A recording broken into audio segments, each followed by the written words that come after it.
औज़ु बिल्लाहि मिनश शैतानिर रजीम बिस्मिल्लाहिर रहमानिर रहीम अल्लाहुम्मा सल्लि अला मुहम्मद व अला आलि मुहम्मद। अस्सलाम वालेकुम स्टूडेंट्स।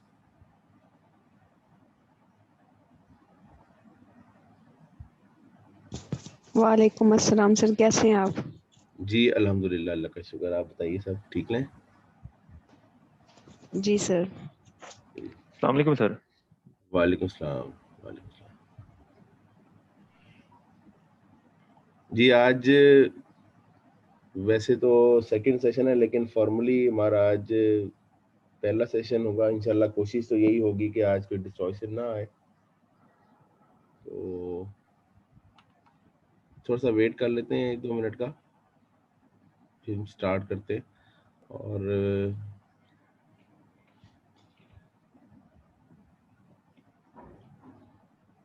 एक तरह से रीस्टार्ट ही करेंगे। कल के सेशन में काफ़ी डिस्टर्बेंस रही है।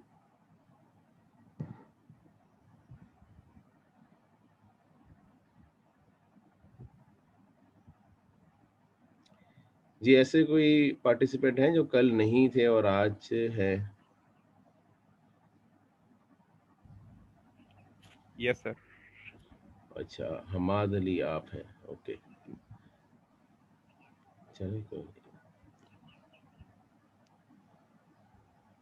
ओके। कमर अब्दुल्ला साहब भी फर्स्ट डे में हैं, ठीक है।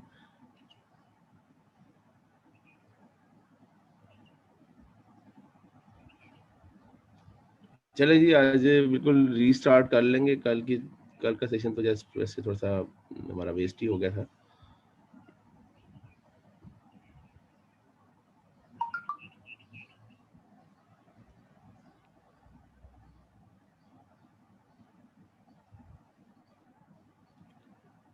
अच्छा, मैंने व्हाट्सएप ग्रुप क्रिएट हो गया है, उसमें जो जो पार्टिसिपेंट नहीं एडेड हैं तो वो आप ऐड करवाएं। अभी सियान हमारे मोहम्मद नाजिम साहब शायद ऐड हो गए हों, वो उनसे आप व्हाट्सएप ग्रुप में ऐड हो। कम्युनिकेशन हमारी व्हाट्सएप ग्रुप के थ्रू ही इफेक्टिव रहेगी।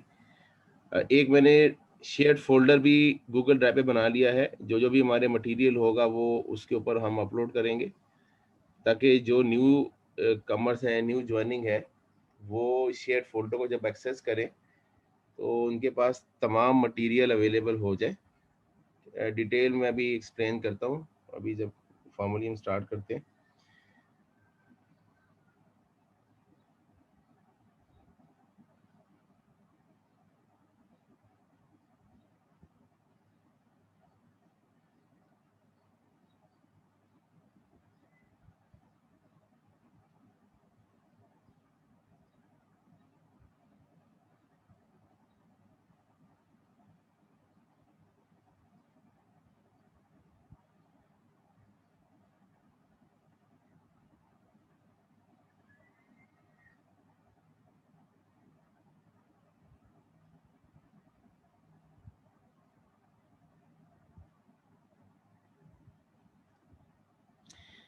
जी अर्श, व्हाट यू वांट टू से? अस्सलाम वालेकुम सर। वालेकुम सलाम जी। जी सर, मैंने ये कहना था कि जो हमारा जो भी होस्ट है, आप प्लीज़ उनसे कह दें कि रिकॉर्ड की परमिशन दे दें, क्योंकि लेक्चर जब रिकॉर्ड होगा तो बाद में हम दोबारा सुन सकते हैं, तो इसलिए। अच्छा बेटा, लेक्चर रिकॉर्डिंग के हवाले से मैं बता दूं, ये ऑफिशियली लेक्चर रिकॉर्ड हो रहा होता है, ठीक है। जो अच्छा। आईसीएमए का प्लेटफॉर्म है ना, आईसीएमए प्लेटफॉर्म में ये लेक्चर ऑफिशियली रिकॉर्ड हो रहा है और इसकी रिकॉर्डिंग आप लोगों को मिल जाएगी, ठीक है। इसके लिए आपको एजुकेशन डिपार्टमेंट से रब्ता करना पड़ेगा। आप उनसे एक दफ़ा पूछ लें कि जो सेशन हम ले लेते हैं वो हमें रिकॉर्डिंग कैसे मिलेगी, ठीक है। क्योंकि अभी ओके। हाँ, ठीक है, जो होस्ट होते हैं ना ICMA as a control host, तो उनके पास ये रिकॉर्डिंग चली जाती है और बाय डिफॉल्ट रिकॉर्ड हो रहा होता है लेक्चर, ठीक है। अच्छा, ठीक है। सर स्टूडेंट पोर्टल में ये ऑलरेडी होते हैं, जो लेक्चर्स रिकॉर्ड हो जाते हैं वो स्टूडेंट पोर्टल से मिल जाते हैं। जी जी, ऐसे ही है, बिल्कुल ऐसे ही मिल जाता है।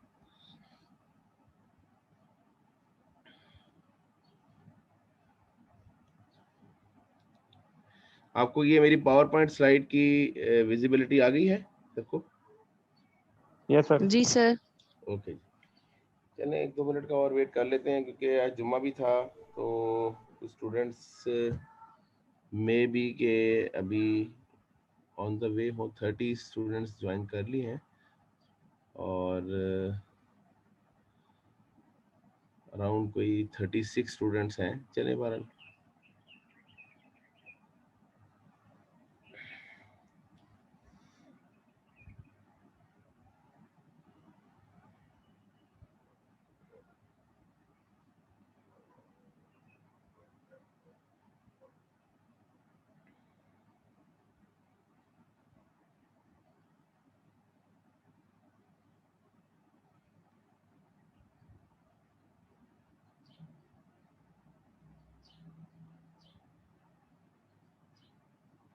नाजिम ने ज्वाइन कर लिया है। नाजिम,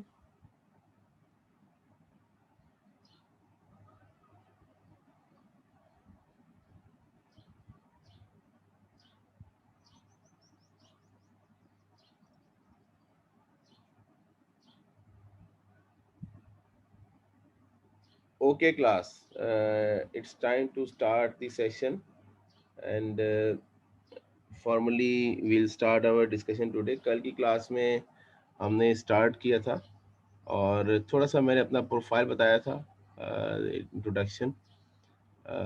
उसको दोबारा ज़रूरत तो नहीं है बताने की, आई थिंक। चलें एक दफ़ा दोबारा गो थ्रू कर लेते हैं।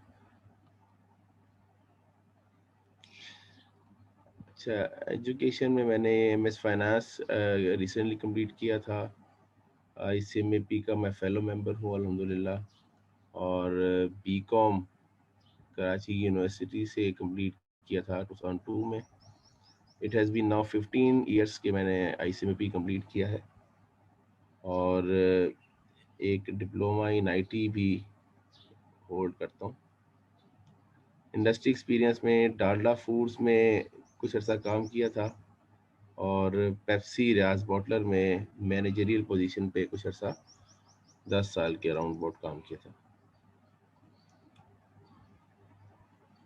आपको ये स्लाइड्स विजिबल हो रही हैं? मैं जस्ट इसलिए ये शुरू में डिस्कस कर रहा हूँ ताकि आपको एक गो थ्रू आ जाए। और यस सर, हो रही। ओके बेटा, ठीक है। अच्छा, टीचिंग एक्सपीरियंस में 10 years of experience है। Currently I am a permanent faculty as a senior lecturer in University of Lahore. ICMA Pakistan में it is now been 4 years that I have been associated with ICMA Pakistan, और ये मेरा 6th session है FA का। उससे पहले मैं 2 session मैंने फंडामेंटल्स लेवल पे पढ़ाए थे, ऑपरेशन लेवल पे। यूनिवर्सिटी ऑफ सेंट्रल पंजाब में भी मैं 2 साल तकरीबन हो गए हैं विजिटिंग फैकल्टी।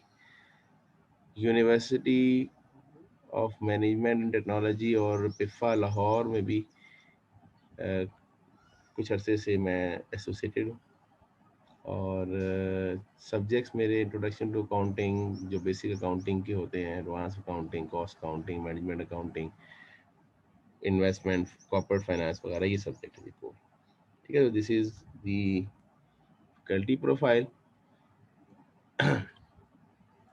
अच्छा, कल के सेशन में ना ये स्लाइड्स थोड़ी सी स्किम हो गई थी, यानी मैं जल्दी जल्दी इसको गो थ्रू कर गया था, हालांकि ये स्लाइड बड़ी इंपॉर्टेंट है।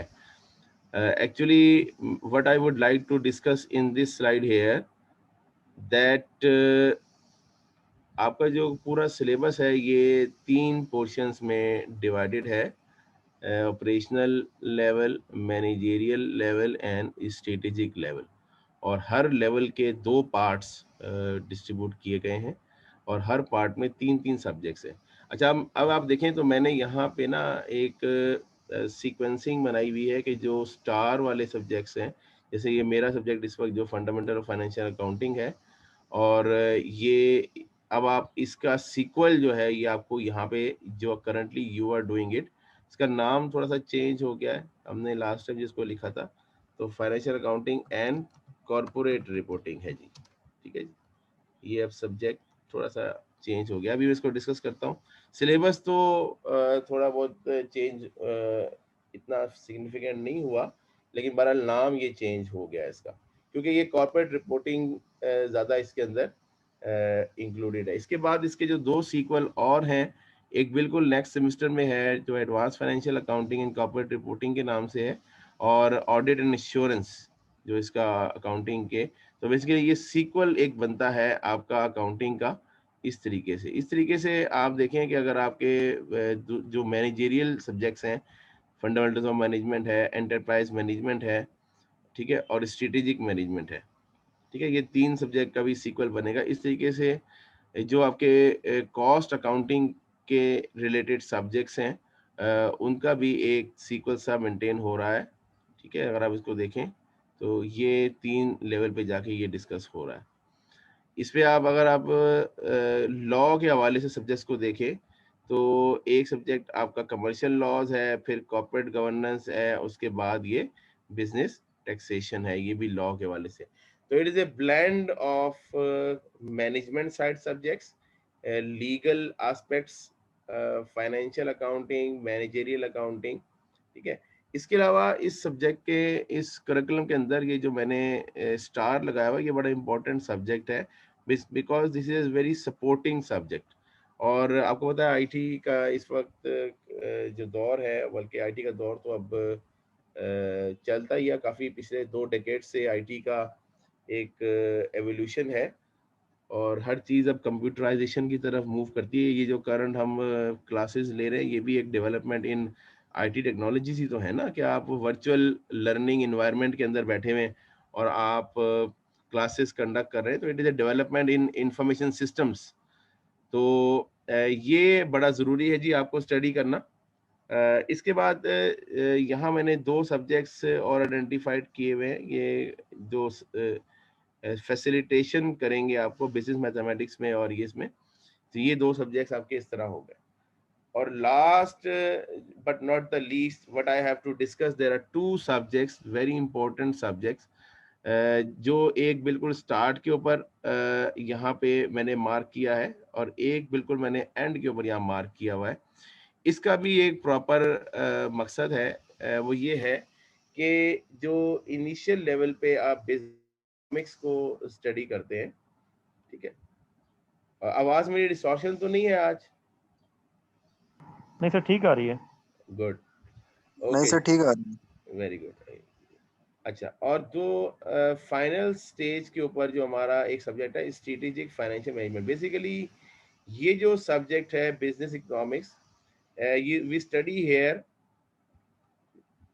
उसमें आप ये डिस्कस करते हैं कि जो हमने आने वाले करिकुलम में क्या क्या पढ़ना है। अगर आप इकोनॉमिक्स का सब्जेक्ट का सिलेबस उठा के देखें तो आपको डिफरेंट एरियाज का, और economics is a mother of all discipline. अगर आप ह्यूमन सोशल साइंसेस की बात करें और जब आप स्टडीज की बात करते हैं, management is also social science, तो सबसे टॉप पे इकोनॉमिक्स का वर्ड है, और economics is all about managing resources, deriving the maximum benefit from the available resources, ठीक है। और जो कहते हैं ना कि जैसे एडम स्मिथ ने भी कहा था कि जी ये जो हमारा इकोनॉमिक्स है ये is a daily house hold management है, ठीक है। तो ये जो और मैनेजमेंट बिजनेस भी और बिजनेस स्टडीज भी एक हाउस एक मैनेजमेंट ही है ना, कि आपके पूरे एक फाइनेंस को आपने मैनेज करना है, पूरा सिस्टम आपने मैनेज करना है। तो यहाँ आप स्टडी करते थे, ये आपने जो एग्जामिशंस लेके हमारे स्टूडेंट्स आए हैं वो भी इन्होंने कहीं ना कहीं तो ये चीज़ें पढ़ी होंगी। और जो हमारा लास्ट सब्जेक्ट है स्ट्रेटेजिक फाइनेंशियल मैनेजमेंट का, इसके अंदर भी ये जितना भी एक बिजनेस का स्ट्रेटेजिक लेवल है, ओवरऑल जो बिजनेस को रन करते हैं और बिजनेस को जो इसके एस्पेक्ट्स हैं बहुत सारे, वो हम यहाँ पे फिर डिस्कस करते हैं। तो ये हमारा एक करिकुलम था, थोड़ा सा मैंने इसको थोड़ा सा डिफरेंट अंदाज से मैंने कोशिश की है कि आपके सामने प्रेजेंट करूं। तो एक चीज, एक और मकसद भी होता है इस स्लाइड को यहाँ पे शो करने का, कि जो हमारे साथी एग्जामिशंस क्लेम करके आए हैं वो ये जान लें कि जिस सब्जेक्ट में वो करंटली हैं, फॉर एग्जांपल अगर मैं बात करूं तो वो करंटली अगर मेरे सब्जेक्ट की बात कर रहे हैं तो they are in this level, at this level, तो इसका जो सीक्वल प्रीवियस लेवल है फंडामेंटल ऑफ फाइनेंशियल अकाउंटिंग, इसका सिलेबस जाके आप एक दफ़ा ज़रूर गो थ्रू करें, ठीक है। और मेरी यहाँ पे स्टार्ट के ऊपर 2-3 सेशन में यही कोशिश होगी कि मैं थोड़ा सा इस सब्जेक्ट से भी एक दफ़ा थोड़ा सा मैं रिवर्स गियर टाइप में लगाऊं, ताकि आपको ये भी आइडिया हो जाए कि हमने यहाँ पे क्या एक्सपेक्टेशन है। क्योंकि प्रोफेशनल स्टडीज के अंदर a pattern is somewhat different, उसके एग्जामिनेशन पैटर्न भी डिफरेंट है, उसका एजुकेशन पैटर्न भी डिफरेंट है, और उसका आप एक तरह से जिस तरह आप डे टू डे चीज़ों को लेके चलते हैं वो पैटर्न भी डिफरेंट है। यहाँ पे कुछ बातें प्रोफेशनली एजुकेशन, क्योंकि मैं दोनों एकेडमिक से भी इंगेज हूँ और प्रोफेशनल एजुकेशन से भी मैं इंगेज हूँ, तो मैं दोनों का, हालांकि दोनों कंपैरिजन कोई नहीं है, दोनों अपनी अपनी जगह पे उनकी एक अपनी अपनी एक एंटिटी है, they both are separate entities. लेकिन जब आप थोड़ा मूव करते हैं एकेडमिक्स टू प्रोफेशनल या प्रोफेशनल टू एकेडमिक्स, तो आपको स्पेशल फीचर्स हर स्टडी पैटर्न के अडॉप्ट करने होते हैं in order to successfully proceed with that. तो यहाँ पे आपसे एक्सपेक्टेशन ये है कि you completely go through each and every concept. यहाँ पे कोई सिलेक्टिव स्टडी नहीं होती है, ना ही हमारे कंट्रोल में होता है कि हम कुछ चीज़ों को अपनी मर्जी से स्लाइस एंड डाइस कर दें। जो टॉपिक्स या जो भी सिलेबस डिफाइंड है वो हमें ट्रू लेटर एंड स्पिरिट में कंप्लीट करना होता है, और कॉन्सेप्चुअल अंडरस्टैंडिंग है, उसकी प्रैक्टिकल एप्लीकेशन हमें यहाँ पे देखनी है, ठीक है। इसीलिए हम जब यहाँ पे कोशिश करेंगे कि आपको, जब आपको स्टैंडर्ड्स या जो भी टॉपिक्स हम पढ़ाएं, तो उसकी एक प्रैक्टिकल एप्लीकेशन या प्रैक्टिकल सिनारियोज भी आपसे डिस्कस करें, ताकि जब आप प्रैक्टिकल मार्केट में जाएं तो आप वेल इक्विप्ड हो जो जो बेसिक्स हैं उनके साथ। तो अच्छा, इसमें हमने कल क्लास में ये डिस्कस किया था कि हमारा प्रोटोकॉल ये होगा कि initially we will keep our mike muted, लेकिन in case any question I will encourage questions. तो कोई क्वेश्चन अगर आपका होता है तो आप you are free to ask, वो फिर मैं एक दफ़ा पूछ भी लिया करूंगा कि if you don't have any questions, तो in this regard if you have any question you can ask.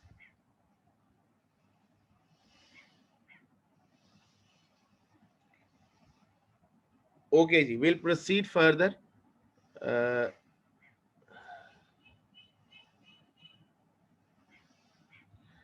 जो कल हमने डिस्कस किया था कि हम अपना हमारा जो कोर्स पैक है या जो स्टडी रिसोर्सेज हैं वो किस तरीके से आगे लेके चलेंगे, तो उसमें मैंने आपको बताया जो हमारा जो मेन कोर्स मटेरियल होगा वो आपको मैं टाइम टू टाइम प्रोवाइड करूंगा।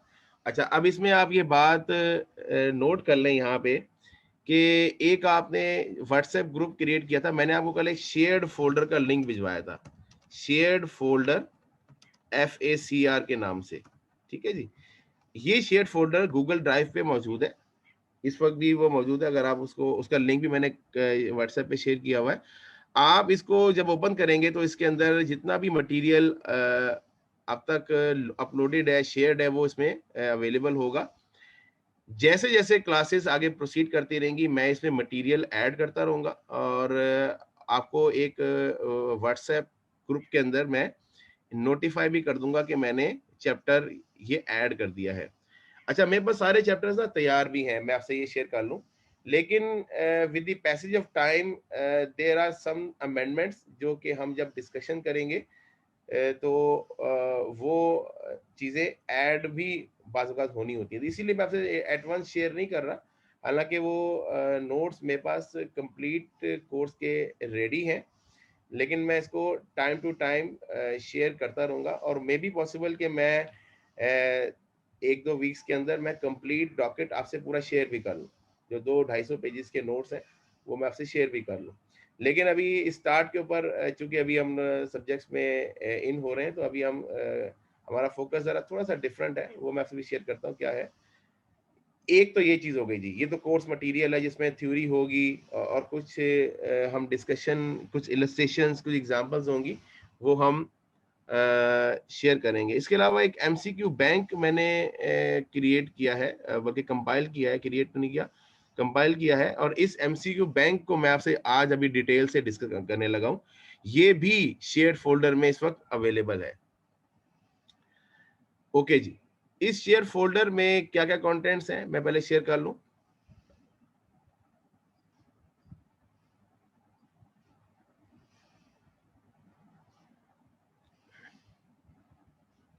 सबसे पहले मैंने इसमें सिलेबस एट अ ग्लांस की हेडिंग में मैंने एक अपना जो हमारा सिलेबस है वो डिस्कस किया है। इसमें अगर आप देखें तो हमारे पास, अच्छा एक चीज और याद रखिएगा, इनिशियली ये बात बताना जरूरी है कि इस कोर्स पैक में या इस MCQ बैंक में जो इसका अपना पेज नंबर सीक्वेंस है वो ये लेफ्ट साइड पे टॉप पे लिखा हुआ है, ठीक है, क्योंकि ये डिफरेंट सोर्सेज से मैंने चीजें कंपाइल की हैं, तो लिहाजा हर एक का पेज डिफरेंट है। तो लेफ्ट साइड पे जो ये पेजेस आ रहे हैं ना 2, ठीक है, फिर ये देखें 3, ये 4, 5, 6, क्योंकि इसके अंदर अपने पेजेस नंबर भी होंगे तो वो आपने इग्नोर, जैसे ये नीचे लिखा हुआ है 2 of 3, इग्नोर करना है आपने। जो असल पेज नंबर है वो ये लेफ्ट साइड पे लिखे हुए हैं। तो जब मैं रेफर करूंगा तो मैं आपसे ये लेफ्ट साइड वाले पेज नंबर रेफर करूंगा, ठीक है जी। Okay, will move on to this discussion. हमारे पास जो सिलेबस के 3 पार्ट हैं, part A, part B and part C, ठीक है। थोड़ा सा मैंने फॉन्ट छोटा किया है तब so that entire syllabus is visible at once. जो पार्ट ए है वो 5 नंबर की वेटेज है अगर मैं, और 5 पार्ट बी है वो 85 की, और पार्ट सी 10% की वेटेज है। अच्छा, वेटेज का जो ICMA-P के हवाले से एक रोल होता है वो ये होता है कि आपका सिलेबस कवरेज क्या है। एग्जामिनेशन कवरेज नहीं है ये सिलेबस कवरेज है, ठीक है। Examination coverage may be different, और अभी एक डिस्क्लेमर आपको दिखा भी दूंगा कि वेटेज डज नॉट मीन कि इसमें से इतने नंबर का सवाल आएगा। मसलन अगर 100 नंबर का पेपर है तो ये मतलब हरगिज नहीं है कि 5 नंबर यहाँ से आएगा, 85 यहाँ से आएगा, 10 यहाँ से आएगा। इसका वेटेज का मतलब ये है कि जो आपका स्टडी टाइम है, अगर 90 आवर्स हैं तो आपने कितने परसेंट टाइम यहाँ पे एलोकेट करना है, कितने परसेंट यहाँ, कितने परसेंट यहाँ। जैसे जैसे ये 10% है और टोटल 90 आवर्स हैं, तो आपने 9 आवर्स एलोकेट करने हैं अकाउंटिंग फॉर टैक्सेशन को, ठीक है। इस तरह 4.5 घंटे आपने एलोकेट करने हैं इसको। बाकी जो घंटे बचेंगे तकरीबन कोई 75 आवर्स, वो आपने इस पूरे एरिया पे कवर करने, ठीक है। अच्छा, अब ये सिलेबस की डिस्कशन जो है वो मैं इस हद तक यहाँ पे स्टॉप करूंगा कि यहाँ पे हमने डिफरेंट फाइनेंशियल रिपोर्टिंग स्टैंडर्ड्स को डिस्कस करना है। अच्छा, अब चूंकि हम फॉर्मली अब डिस्कशन शुरू करते हैं, फाइनेंशियल अकाउंटिंग आप लोग जानते हैं, क्योंकि आप लोग अगर ICMA-P के स्टूडेंट्स हैं और आप लोग प्रोग्रेस करके ऊपर आए हैं तो you know the financial accounting, you know how to account, how to record, how to classify, general क्या होता है, लेजर क्या होता है, ट्रायल बैलेंस क्या होता है, एंट्रीज क्या पास करते हैं, एडजस्टमेंट एंट्रीज क्या है, क्लोजिंग एंट्रीज क्या होती हैं, फाइनेंशियल स्टेटमेंट्स कैसे बनती हैं, you know the basics. What we have to study at this level is the financial reporting, means के जो standards internationally applicable हैं वो standards different items in the financial statements के बारे में क्या ट्रीटमेंट देते हैं। फॉर एग्जाम्पल अगर हम बात करते हैं, अभी भी डिटेल डिस्कशन तो करेंगे जब हम इनको इंडिविजुअली पढ़ेंगे, जैसे IS2 की हम बात करते हैं। IS2 है इन्वेंट्रीज का। इन्वेंट्रीज आर दी एसेट्स, उनकी उसकी रिपोर्टिंग कैसे होनी है, उसकी क्लासिफिकेशन क्या होनी है, उसकी वैल्यूएशन क्या होनी है, उसकी प्रेजेंटेशन क्या है, उसके बारे में क्या डिस्क्लोजर हमने नोट्स में देना है, ये सारा का सारा रूल्स ये इन्वेंट्री के अंदर डिफाइंड है, ठीक है।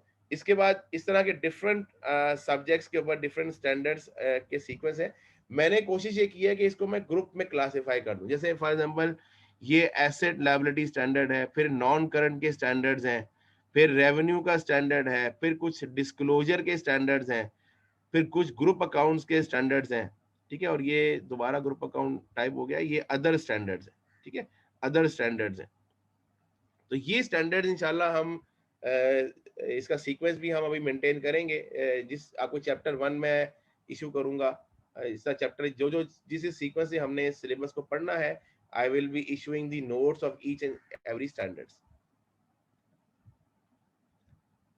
इस तरीके से ये जो नेक्स्ट यहाँ से पेज नंबर 3 से ऑनवर्ड मैंने 2 पेजेस लगाए हैं, ये हमारा ऑफिशियल सिलेबस जो वेबसाइट पे दिया हुआ है, ये वही चीज़ है, लेकिन मैंने थोड़ा, क्योंकि ये चूंकि ऑफिशियल डॉक्यूमेंट है, तो ये भी मैंने आपके इस कोर्स एमसीक्यू बैंक के अंदर प्लेस कर दिया है। You can now go through, और इंडिविजुअल टॉपिक्स को इन्होंने डिटेल से डिस्कस किया हुआ है कि हमने कौन से एरिया में क्या पढ़ना है। फॉर एग्जाम्पल देखें ना, इन्वेंट्री की मैं आपसे बात कर रहा था कि IS2 के अंदर ये इन्होंने इन्वेंट्री को डिफाइन किया हुआ है कि इन्होंने हमें डिफाइन करना है, डेफिनेशन ऑफ इन्वेंट्री है, मेजरमेंट ऑफ इन्वेंट्रीज हमने डिस्कस करना है, इन्वेंट्री वैल्यूएशन मेथड्स हमने डिस्कस करने हैं, NRV क्या है, नेट रियलाइजेबल वैल्यू क्या है, कब हमने इन्वेंट्री को एक्सपेंस रिकॉर्ड करना है और कब उसके डिस्क्लोजर देना है, ये तमाम चीजें हमने यहाँ पे स्टडी करनी है इन दी इन्वेंटरी स्टैंडर्ड।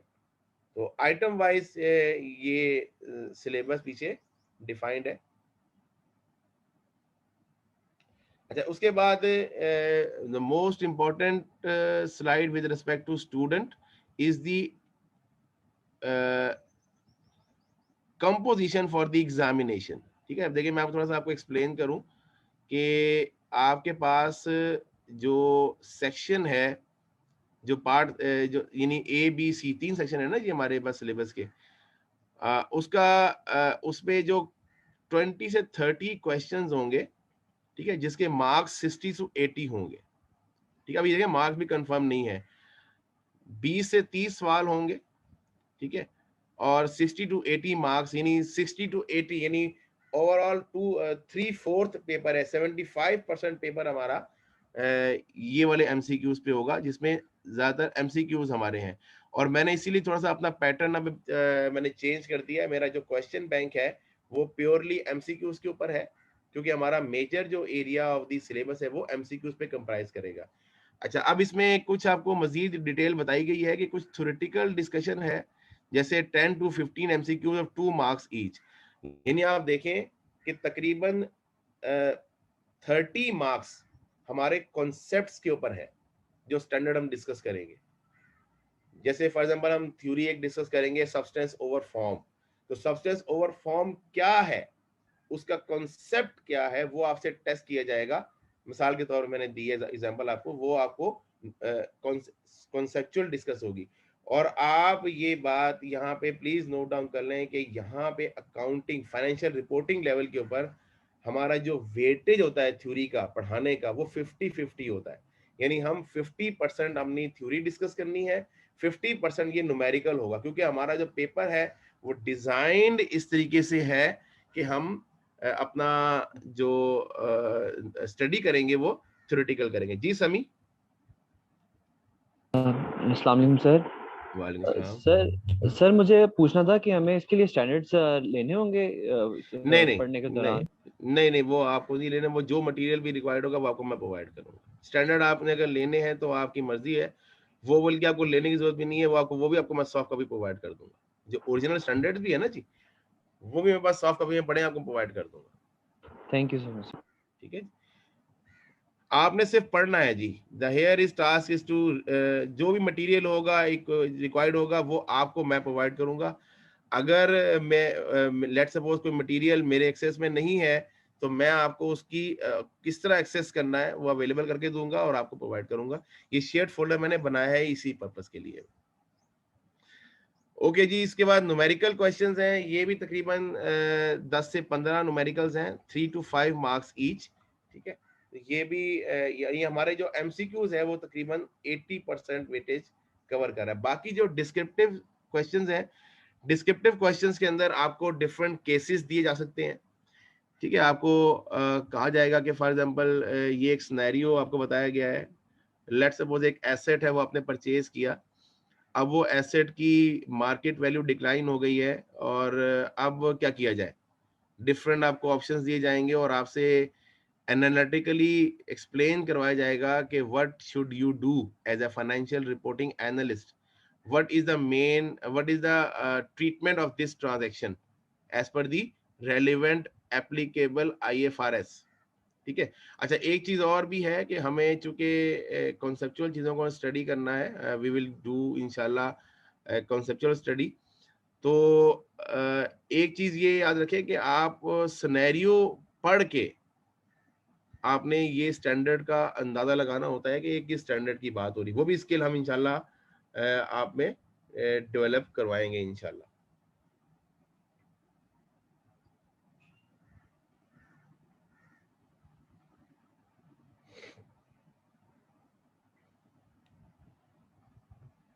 अच्छा, इसके नीचे ना कुछ डिस्क्लेमर दिए हुए हैं, तो देखें, जैसे मैंने आपसे बात की है कि the weightage percentage shown against each section does not necessarily specify the number of marks to be allocated through that section in the examination. ये वही बात है जी कि मैंने जो आपसे की है कि जो ऊपर वेटेज दिया हुआ था ना 5%, 85% और 15%, इट डजंट मीन के इतने परसेंट का जो मार्क्स है पेपर है वो इस सेक्शन में से आएगा। ये स्टडी की एफर्ट को आप रिप्रेजेंट कर रहा होता है। और यहाँ पे बताया हुआ है कि composition of MCQs and descriptive questions, number of questions and there marks may be varied. देखे ना, यहाँ उन्होंने फिक्स तो नहीं बता दिया ना कि 10 से 15 एमसीक्यूज, अब वो 10 भी हो सकते हैं, 11 भी होते हैं, 12 भी हो सकते हैं, ठीक है। 2 मार्क्स ईच वो उन्होंने डिफाइन कर, लेकिन यहाँ पे देखें, यहाँ उन्होंने मार्क्स भी डिफाइन नहीं किए। 10 से 15 है, 3 से 5 मार्क्स के, तो उन्होंने 100 बस पूरा करना है, ठीक है। और उसकी अगर क्वेश्चन थोड़ा सा कॉम्प्लेक्स होता है तो उसके मार्क्स बढ़ा दिए जाएंगे, थोड़ा सिंपल क्वेश्चन होगा उसके मार्क्स कम हो जाएंगे। और ये देखें, ये पॉइंट नंबर 3, मैं इसीलिए यहाँ पे टाइम लगाऊंगा और आगे सेशन में मैं कोशिश करके इन्हीं इश्यूज पे ज्यादा डिस्कस करूंगा कि देखें, descriptive questions may include definitions, concepts, principles, cases, scenarios, analysis, interpretations, reports, application of laws and standards. ये चीजें डिस्क्रिप्टिव क्वेश्चन में, यानी आपका 30% एरिया या 25 से 30% एरिया इसकी एप्लीकेशन के ऊपर है। और यहाँ पे लिखा हुआ है no extra reading time allowed, तो 3 आवर्स का पेपर होगा जी, ये लिखा हुआ है टोटल 3 आवर्स, लेकिन आपको कोई एक्स्ट्रा रीडिंग टाइम अलाउड नहीं दिया जाएगा। कंप्यूटर बेस्ड एग्जामिनेशन है। अच्छा, कंप्यूटर बेस्ड एग्जामिनेशन की जब बात है तो आपकी एक रिहर्सल टाइप, जिसे मॉक एग्जामिनेशन भी कहते हैं, वो आपको एग्जामिनेशन के करीब जाके एक सिमुलेशन एक्सेस दे दी जाएगी, तो आप जाके उसको लैब में या जिस तरह भी आपको एजुकेशन डिपार्टमेंट गाइड करता है, आप जाके उसकी एक तरह से एक सिमुलेशन भी कर सकते हैं, ठीक है। यू कैन डू दिस जी। Any question from this slide?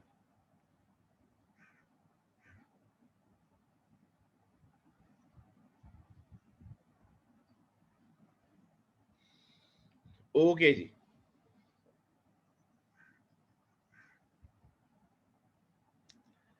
अच्छा, इसके बाद ये मैंने कुछ मॉडल पेपर डिस्कस किए गए थे इन्होंने, वो मैंने यहाँ पुट किए। और इसका सिर्फ यही है कि आपको एग्जाम में क्वेश्चन किस तरह आएगा, आपको क्वेश्चन दिया होगा और आपको 4-5 ऑप्शन दिए होंगे, कंप्यूटर के अंदर आपने इसको सिलेक्ट करना होगा। तो ये कुछ चंद क्वेश्चंस हैं जो सैंपल के तौर पे यूनिवर्सिटी की वेबसाइट में दिए हुए हैं,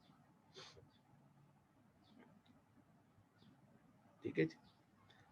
अब जैसे ये देखें ना, ये आपको दिया हुआ है, ये डिस्क्रिप्टिव क्वेश्चन है, तो यहाँ पे आपको आइटम की लिस्ट दी हुई है और आपसे कुछ पूछा जा रहा है कि बताएं क्या करना है। तो देखिए, ये डिस्क्रिप्टिव क्वेश्चन में टाइप करना पड़ेगा आप। तो 2 तरह के सवाल होंगे ना जी, एक एमसीक्यूज टाइप हो जाएंगे और एक डिस्क्रिप्टिव क्वेश्चन हो जाएगा। नहीं जी, ये जो स्लाइड थी, ये इसका जो पर्पस ये था, ये जब हमारा पेपर न्यूमेरिकल यानी सॉरी रिटन पेपर था, तो रिटन पेपर में मैंने वर्किंग ये की थी कि एक ट्रेंड सा मैंने बनाया था टॉपिक वाइज कि पिछले कुछ 6 अटेम्प्ट्स में ये डेट की एग्जामिनेशन डेट है, ये दी हुई जो ये 18 नवंबर ये एग्जामिनेशन डेट्स आ रही हैं, ठीक है। तो ये डेट्स हैं, उसमें कौन सा टॉपिक कितना टेस्ट हुआ है, और इसमें जो ब्रैकेट के अंदर है ये मार्क्स है और ब्रैकेट के बाहर एक क्वेश्चन नंबर है, ठीक है। यानी अच्छा, ये पास पेपर भी ना, मुझे बस सीआर आ गए क्लास में नाजिम? Yes sir. जी नाजिम, मुझे ना आप बस एक दफा टेक्स्ट कर दीजिएगा, मैं ये शेयर्ड फोल्डर में ये 6 के 6 पास पेपर विद सॉल्यूशन भी अपलोड कर दूंगा, ठीक है, ताकि Okay, sir. आप लोग, हाँ जी, ताकि आप लोग अगर कोई प्रैक्टिस, जैसे बाज़ औक़ात मैं जब आपको स्टैंडर्ड पढ़ाऊंगा ना, तो मैं कहूंगा जी ऐसा करें, जाएं आप ये इम्पेयरमेंट ऑफ एसेट्स में जाएं और ये स्प्रिंग 19 का क्वेश्चन नंबर 5A ओपन करें। ठीक है, तो आपके पास वो होने चाहिए, वो प्रिंट आउट्स होने चाहिए। ठीक है, उन प्रिंट आउट्स को आप वो मैंने इसलिए कभी यहाँ पे नहीं रखा कोर्स पैक में, क्योंकि वो रिटन पेपर था। ठीक है, सारे पेपर, सारे क्वेश्चंस रेलेवेंट नहीं है, लेकिन कुछ स्टैंडर्ड्स के पेपर जो क्वेश्चंस हैं, जैसे फॉर एग्जांपल मैं आपको बताऊं, ये इनकम टैक्स का जो स्टैंडर्ड है, ये बहुत इंपॉर्टेंट है, ये इन रिटन एग्जामिनेशन के हवाले से क्वेश्चंस में। उसके अलावा ये कैश फ्लो के सवाल नहीं जी, हमने ये न्यूमेरिकल इधर से ही सॉल्व करने हैं। कैश फ्लो जो मैं आपको डिटेल से पढ़ाऊंगा, तो यहाँ पे मैं ये वाले सवाल आपको होमवर्क के लिए दूंगा, तो आपके पास ये होने चाहिए। उसके अलावा कुछ स्टैंडर्ड्स हैं, जैसे यही मैंने इम्पेयरमेंट डिस्कस किया, ये स्टैंडर्ड इंपॉर्टेंट है।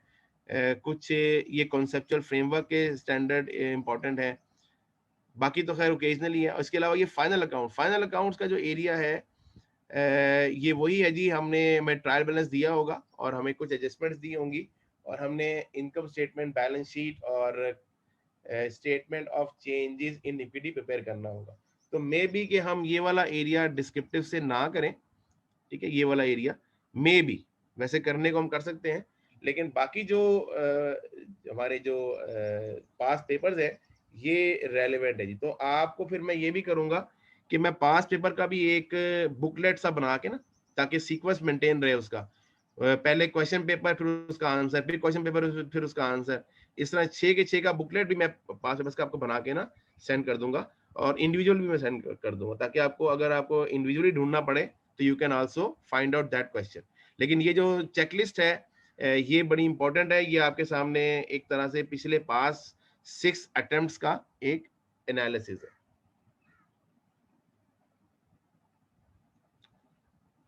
नौ यहाँ से जी हमारा कोर्स क्वेश्चन बैंक शुरू हो जाएगा। अभी मैं इसको यहाँ से आगे डिस्कस नहीं करूंगा। जैसे ये फॉर एग्जांपल अब ये क्वेश्चंस शुरू हो गए, तो अच्छा हमारा पैटर्न क्या होगा स्टडी का? ठीक है, पैटर्न ये होगा कि पहले मैं आपको पूरा स्टैंडर्ड 1 to all पढ़ाऊंगा। ठीक है, वो पढ़ाऊंगा से मुराद ये है कि आपको ईच एंड एवरी टॉपिक जो स्टैंडर्ड में डिस्कस हो रहा है, वो आपको मैं एक्सप्लेन करूंगा। पहला काम तो ये होगा। उसमें 1 क्लास लगती है, उसमें 2 क्लासें लगती हैं, उसमें 3 क्लासें लगती हैं। ये पूरा स्टैंडर्ड हमने हर लिहाज से कंप्लीट करना है, और उस स्टैंडर्ड के अंदर मैं आपको न्यूमेरिकल्स भी and application point of view से होगा। ठीक है जी। उसके बाद जब हम वो स्टैंडर्ड कंप्लीट कर लेंगे अपना, हमारा जैसे फॉर एग्जांपल मैंने IS2 आपको शुरू करवाया इन्वेंट्री का, तो मैं आपको पहले इन्वेंट्री पूरा स्टैंडर्ड पढ़ाऊंगा 1 to all। ठीक है, उसके बाद आपको मैं उसमें से सिलेक्टेड जो MCQs हैं यहाँ से वो मैं सॉल्व करवाऊंगा। अच्छा, इसके अंदर इनका आंसर्स भी दिया हुआ है, जैसे अगर आप देखें ना, तो ये 1 है, तो ये 2 है, इस तरह ये 350 MCQs हैं। अगर मैं इसको गो थ्रू करूं क्विकली, तो ये 350 MCQs हैं, सॉरी 219 के राउंड अबाउट ये MCQs हैं। उसके बाद ये केसेस हैं, जो पार्ट नंबर 2 बताया था ना आपको मैंने, फिर ये केसेस हैं कि आपको पूरा एक केस दिया होगा, ये पूरा एक केस है जी, this is complete a 1 case, और इसी केस से मुतालिक आपको 5 सवाल, जैसे उसने बताया भी, दे दिया ना, कि the following scenario relates to the question 221 to 225। तो ये केस भी इसमें बहुत ज्यादा क्वांटिटी में है जी, ये देखेंगे केस भी इसमें काफी क्वांटिटी के अंदर है। उसके बाद ये जब ये खत्म हो जाएंगे, फिर आपको जी फिर इसके आंसर्स आपको बताए जाएंगे कि आंसर्स क्या है। ये जब आंसर खत्म हो जाएंगे, मैं एक बात अभी आंसर्स के हवाले से करने लगा हूं, जो कि हमारे कुछ स्टूडेंट्स गलती करते हैं, मैं वहीं अभी इस गलती को यहीं पे खत्म कर दूं। अच्छा जी, एक चीज याद रखिएगा, फाइनेंशियल रिपोर्टिंग पढ़ते हुए या कोई भी न्यूमेरिकल सब्जेक्ट, चाहे वो मैनेजमेंट अकाउंटिंग का हो, चाहे वो फाइनेंशियल रिपोर्टिंग का हो, आप ये समझें आपके पास सोल्यूशन अवेलेबल ही नहीं है। सोल्यूशन आपको सिर्फ दिया हुआ है एक हेल्पिंग हैंड के तौर पे। और एक चीज याद रखिएगा, जब हम लोग पढ़ते थे आज से 20 साल पहले, तो उस वक्त हमारे उस्तादों का ये हमें बाकायदा इंस्ट्रक्शन होती थी कि हम अपने मैनुअल को हमने नहीं रेफर करना। Just give me 1 minute.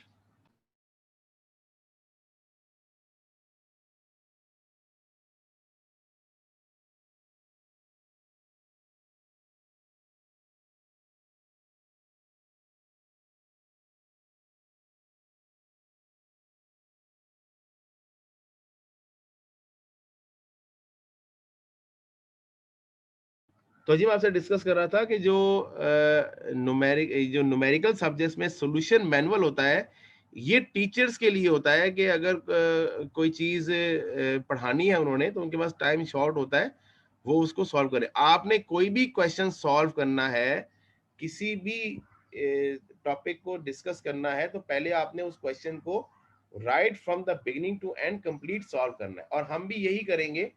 Solution मैं आपको दूंगा, ठीक है, आंसर्स मैं आपको दूंगा, मैं क्लास में सॉल्व भी करवाऊंगा, हर चीज सॉल्व करवाऊंगा, लेकिन आपने सॉल्व करते हुए आंसर को नहीं देखना, ठीक है, क्योंकि आंसर ठीक आएगा गलत आएगा ये एक अलग मैटर है, आंसर को आपको सीखना है। You have to learn something.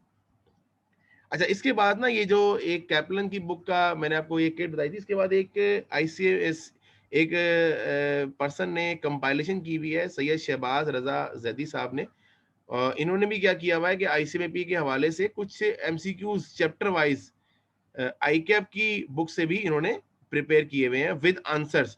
अब जैसे फॉर एग्जांपल देखें, ये IS1 के क्वेश्चंस हैं, तो देखें ये क्वेश्चंस दिए हुए हैं सारे, और क्वेश्चंस जहां पे कंप्लीट होंगे, लेट्स सपोज कि 32-35 क्वेश्चंस हैं, और उसके बाद इन 35 क्वेश्चंस का आंसर भी उन्होंने इसके अंदर दिया हुआ है। इस तरह नेक्स्ट चैप्टर है जो भी सीक्वेंस में आ रहा है, उसके क्वेश्चंस है पहले, और फिर उसका उन्होंने उसका आंसर्स दिया हुआ है। ये देखिए, तो आंसर्स, अब देखिए ना, आंसर में उन्होंने सॉल्व भी करके दिया हुआ है आपको। तो ये इज वेरी, ये MCQ बैंक है, ये तकरीबन अल्लाह के हुक्म से मैं बात कर रहा हूँ कि ये काफी हद तक 99%, 95% ये आपका प्रैक्टिस भी कवर कर देगा, ठीक है। लेकिन इसके बाद एग्जामिनेशन के करीब जाके मैं आपको एक और बुक भी रेफर करूंगा, जिस स्टूडेंट ने ये पूरा MCQ बैंक कंप्लीट कर लिया है, मेरे नोट्स कंप्लीट कर लिए हैं, और अब वो चाहता है कि मैं मजीद अपना एग्जामिनेशन के लिए अपने आप को तैयार करूं, तो उसके लिए मेरे पास एक और भी बुक है MCQ की, बड़ी अच्छी किताब है, मैं उसको वो भी भेज दूंगा कोर्स शेयर फोल्डर में, ठीक है। लेकिन स्टार्ट में हमारा पैटर्न ये होगा टीचिंग का, स्टडी का। जी जनाब, any question regarding this?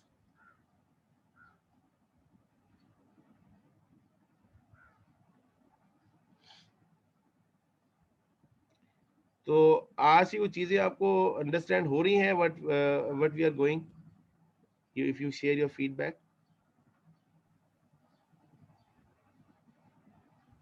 Yes sir.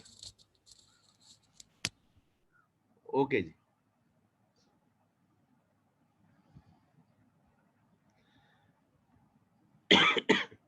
एक दो मिनट की ब्रेक ले लेते हैं यार, जरा रोजा था, जरा सांस उखड़ गई है। Just take 1 or 2 minutes break. Right sir. तो दुआ करें यार ये खुल जाए, फिजिकल क्लासेस हो जाए, ताकि हम पढ़ने का भी कोई मजा आए, पढ़ने का भी आप लोगों को मजा आए।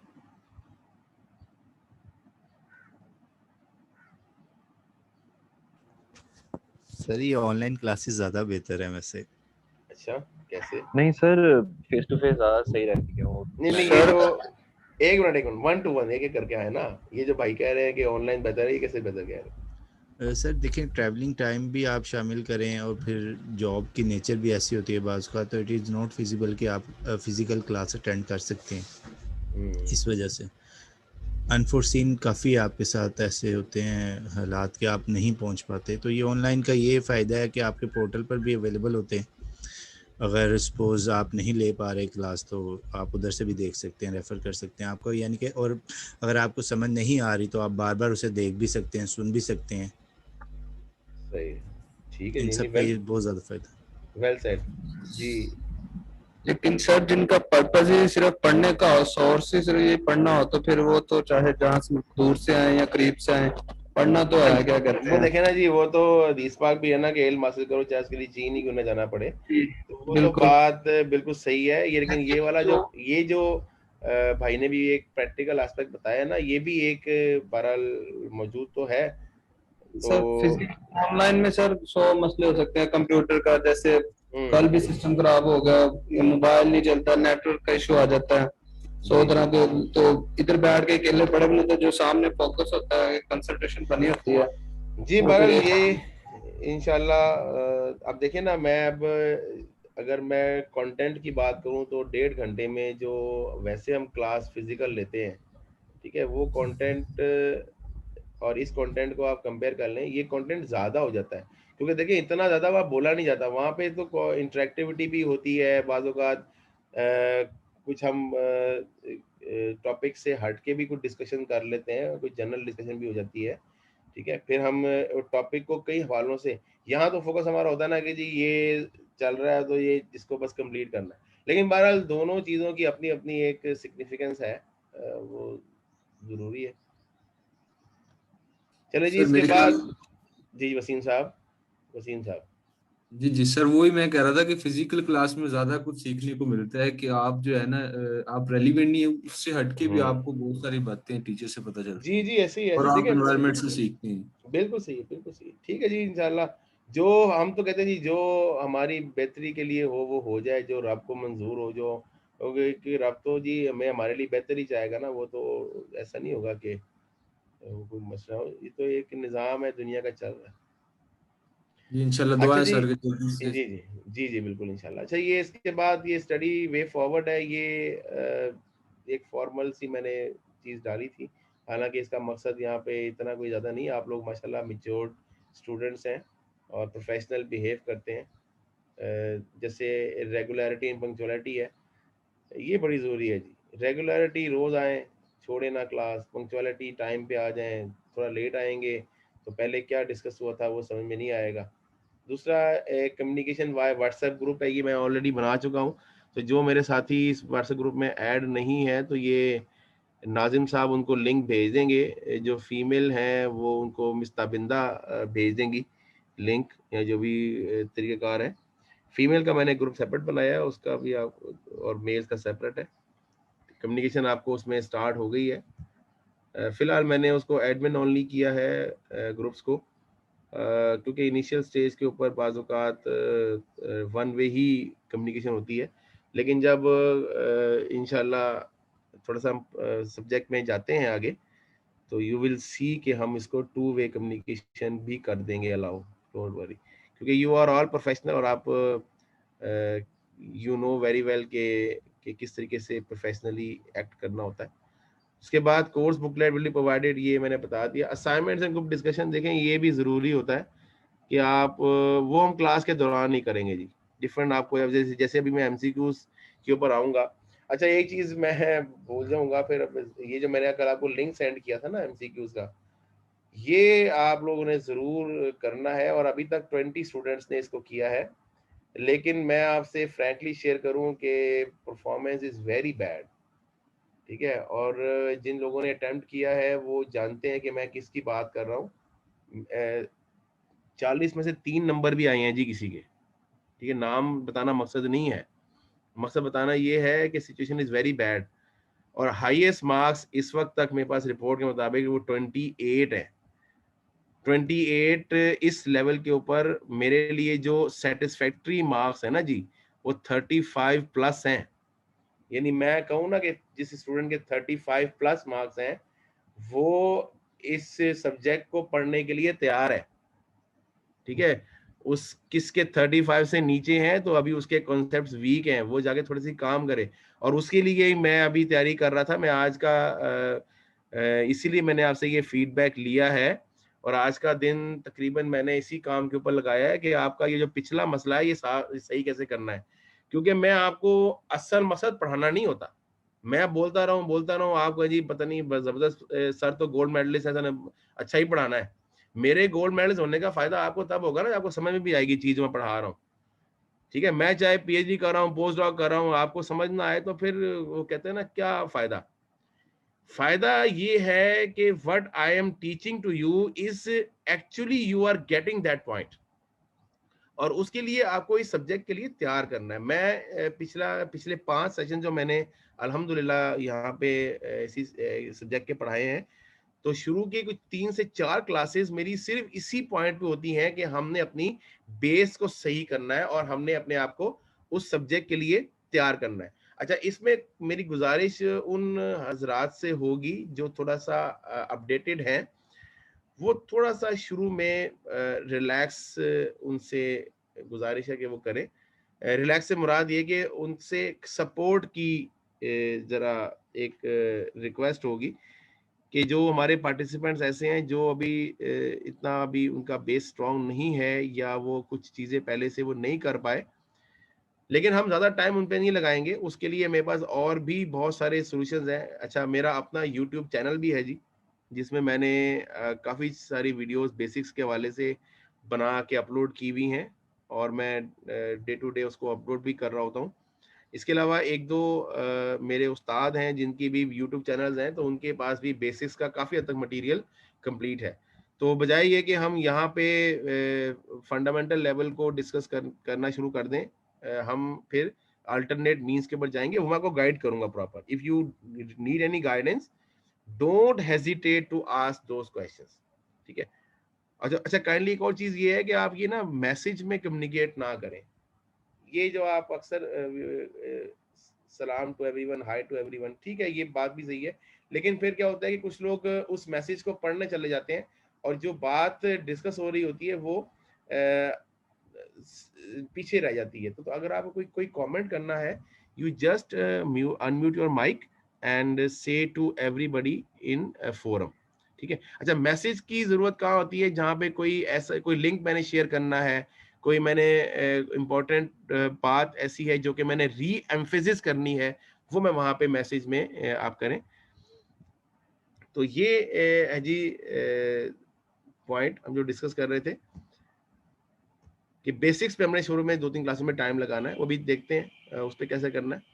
अच्छा, क्लास डिसिप्लिन है जी, आप लोग माशाल्लाह, ये चीज़ आप लोगों के लिए नहीं है, ये तो जस्ट चूंकि मैं बैचलर्स को भी पढ़ाता हूँ, यानी अंडर ग्रेड को भी, तो ये वो बेचारे वो जो बच्चे छोटे अभी फर्स्ट ईयर सेकेंड ईयर से आए होते हैं, उनके लिए ज़रा होती है कि आप डिसिप्लिन रखें, शोर ना करें।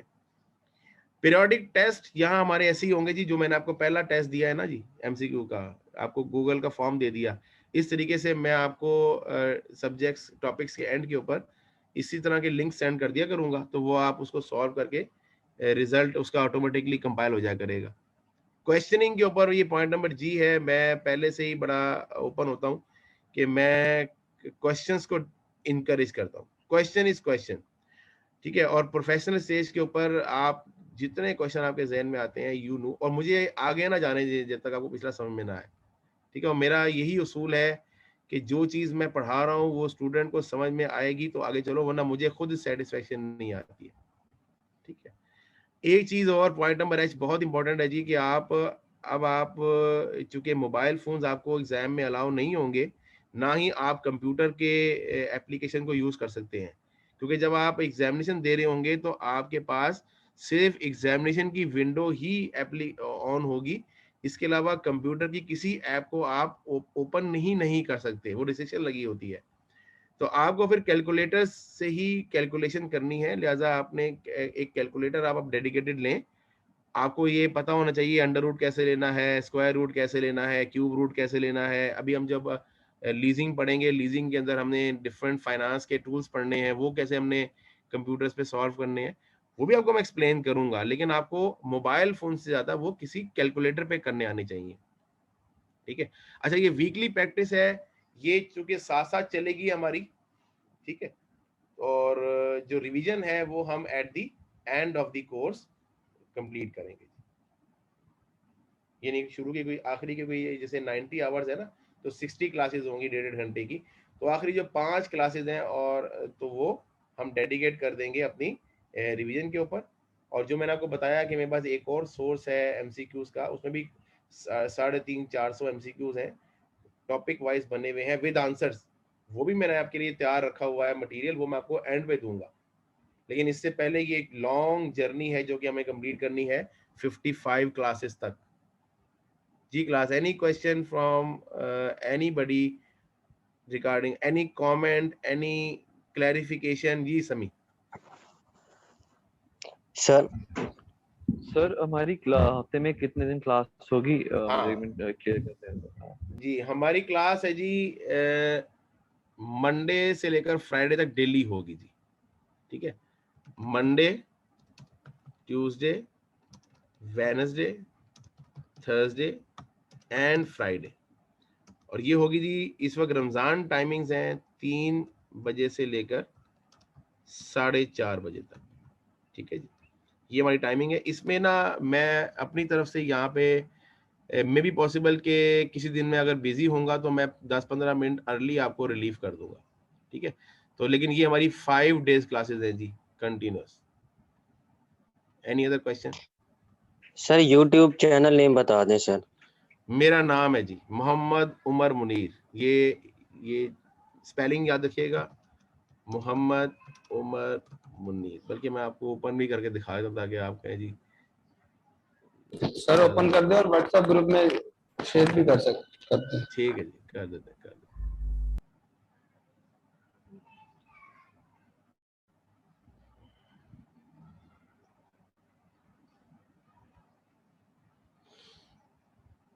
अच्छा, अभी ना मैं चूंकि ये एलिमेंट्री स्टेज के ऊपर है, ये जो मेरा चैनल था, आज नेट का कोई बड़ा इशू मुझे लगता है कि आया हुआ है, स्पीड, लेकिन बहरहाल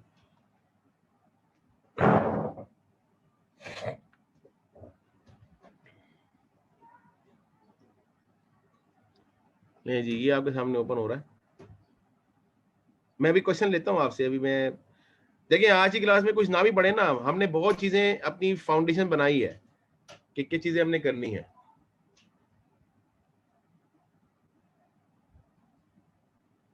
जावेद, आप क्या कहना चाह रहे हैं? सर आपने बेसिक्स तो हमें यानी बता दिए, एग्जाम पैटर्न वगैरह। सर मेरा क्वेश्चन था कि यानी जैसे स्प्रिंग सेशन में भी हम एनरोल हुए हैं, तो हमारा इसका एग्जाम्स कब तक होंगे, यानी क्या टेन्योर? 6 मंथ्स? अगस्त में होंगे जी, अगस्त में या जुलाई के एंड में होंगे, 6 मंथ टेन्योर, ठीक है। स्टडी तो करें, 90 आवर्स हैं जी, 90 आवर्स पूरे करने हैं। और 90 आवर्स में इज ए बहुत बड़ा सिलेबस है जी ये आपका। मैं सिर्फ अल्लाह की ही मदद होती है जी इसको पढ़ाने में, मैं किसी काबिल नहीं हूँ। और अल्हम्दुलिल्लाह 5 सेशन पढ़ाए हैं, पूरे कोर्सेज कंप्लीट करवाए हैं, लेकिन is a very huge syllabus. और अब तो टॉपिक भी 2-3 ऐड हो गए हैं। वो उस वक्त 90 आवर्स में कि 96 आवर लगे थे जब यहाँ पे 2 टॉपिक। अच्छा ये देखे जी, ये ओपन हो गया। इसमें प्लेलिस्ट तो मैंने कुछ भी खैर कोई बनाई नहीं है, ठीक है। अच्छा, इसमें ना कुछ मैं आपको बताऊंगा। जैसे अभी हम ऑफ कर रहे हैं ना क्लास के बाद, तो आप जिनकी बेसिक्स थोड़ी सी वीक है, वैसे तो मैं कवर करवाऊंगा, लेकिन जी मैं इनिशियल जो बहुत ही ज़रूरी चीज़ें हैं ना, वो मैंने प्लान की भी आप लोगों के लिए, डोंट वरी।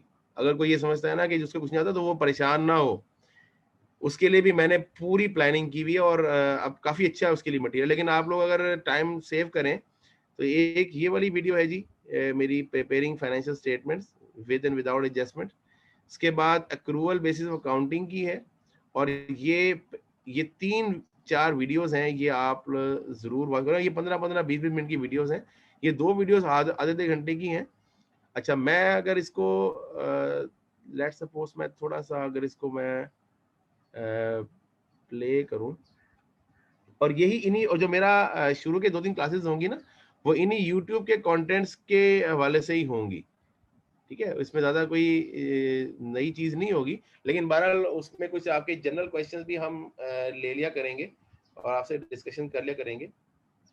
लेकिन बहरहाल ये कि सब्जेक्ट को, और ये फाइनेंशियल रिपोर्टिंग हम पढ़ रहे हैं जी, फाइनेंशियल अकाउंटिंग नहीं पढ़ रहे।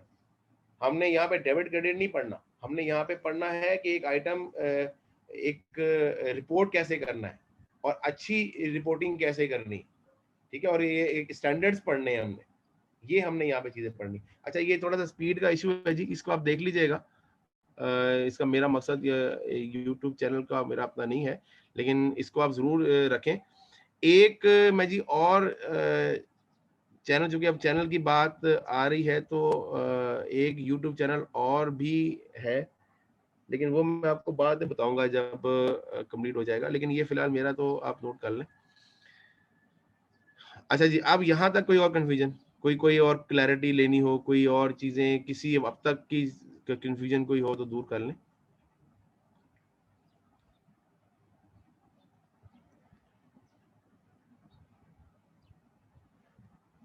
ओके जी, अब हम जी जी नाजिम। नहीं सर, कुछ नहीं।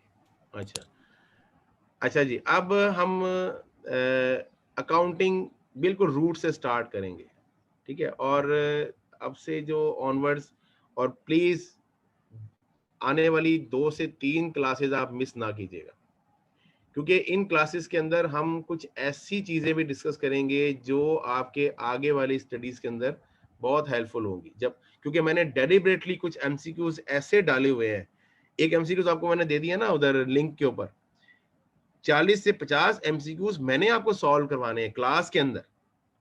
एक तो वो एमसीक्यू हमने सॉल्व किया है, उसको भी हम डिस्कस कर लेंगे, उसके आंसर्स आपको मैं भेज दूंगा नेक्स्ट क्लास से पहले पहले, लेकिन मुझे सारे स्टूडेंट जब तक अपना सबमिट करवा देंगे ना सोल्यूशन, मैं आपको उसके आंसर्स भी सेंड कर दूंगा विद कमेंट्स, और उसको फिर आप रिव्यू कीजिएगा और अपने पास से कंपेयर करें कि आपने क्या गलती की है और क्यों गलती की है, और जो एमसीक्यू आपको नहीं समझ आ रहा, हम आधा घंटा पौना घंटा उस 40 एमसीक्यू को डेडिकेट करेंगे, पहला पॉइंट। दूसरा पॉइंट ये है कि 30 से 40 एमसीक्यूज मैंने सेलेक्ट किए हुए हैं जो मैंने आपको करवाने हैं, जिसके अंदर सारी चीजें मैंने कवर की हुई हैं, तकरीबन अकाउंटिंग साइकिल की सारी।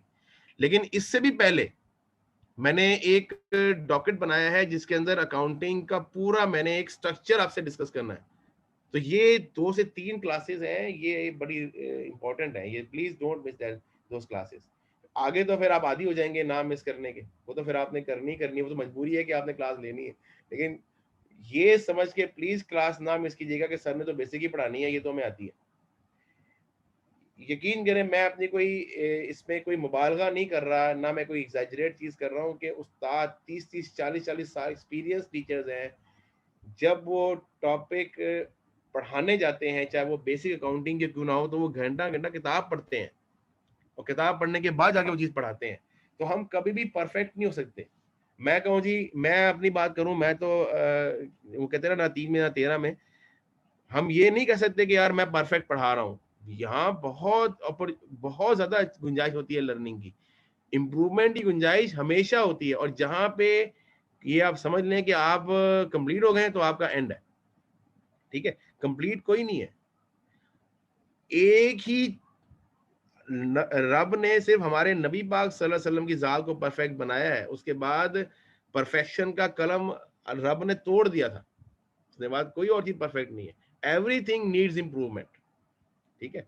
तो सिर्फ हमारे नबी पाक सल्लल्लाहु अलैहि वसल्लम की जात अक़दस जो है वो एक परफेक्शन का एक सिंबल है, बाकी कोई परफेक्ट नहीं है।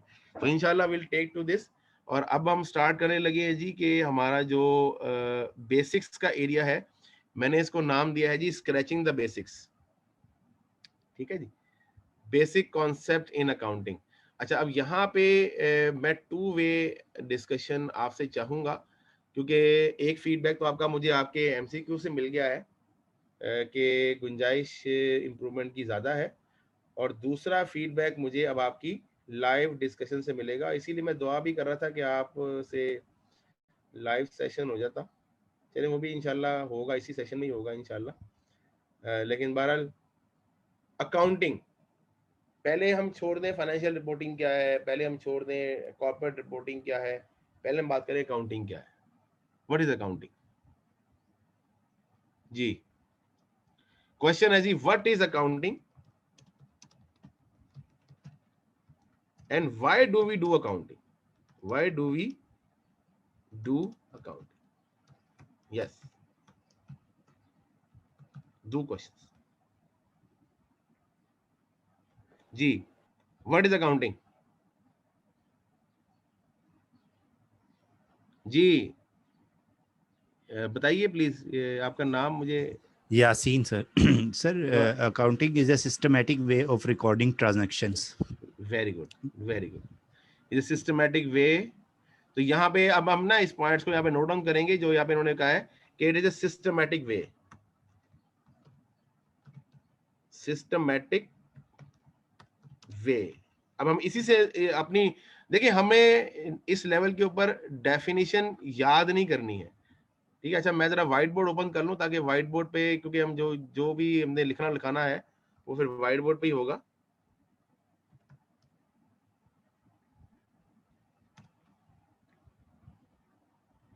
क्योंकि जगह ज्यादा होती है ना लिखने के लिए फिर, ठीक है जी। अच्छा जी, इसमें इन्होंने एक वर्ड कहा कि सिस्टमैटिक वे है जी। चले मैं इसको यहाँ पे लेके आता हूँ। एक साथी ने कहा कि it is systematic way. systematic way of recording transaction।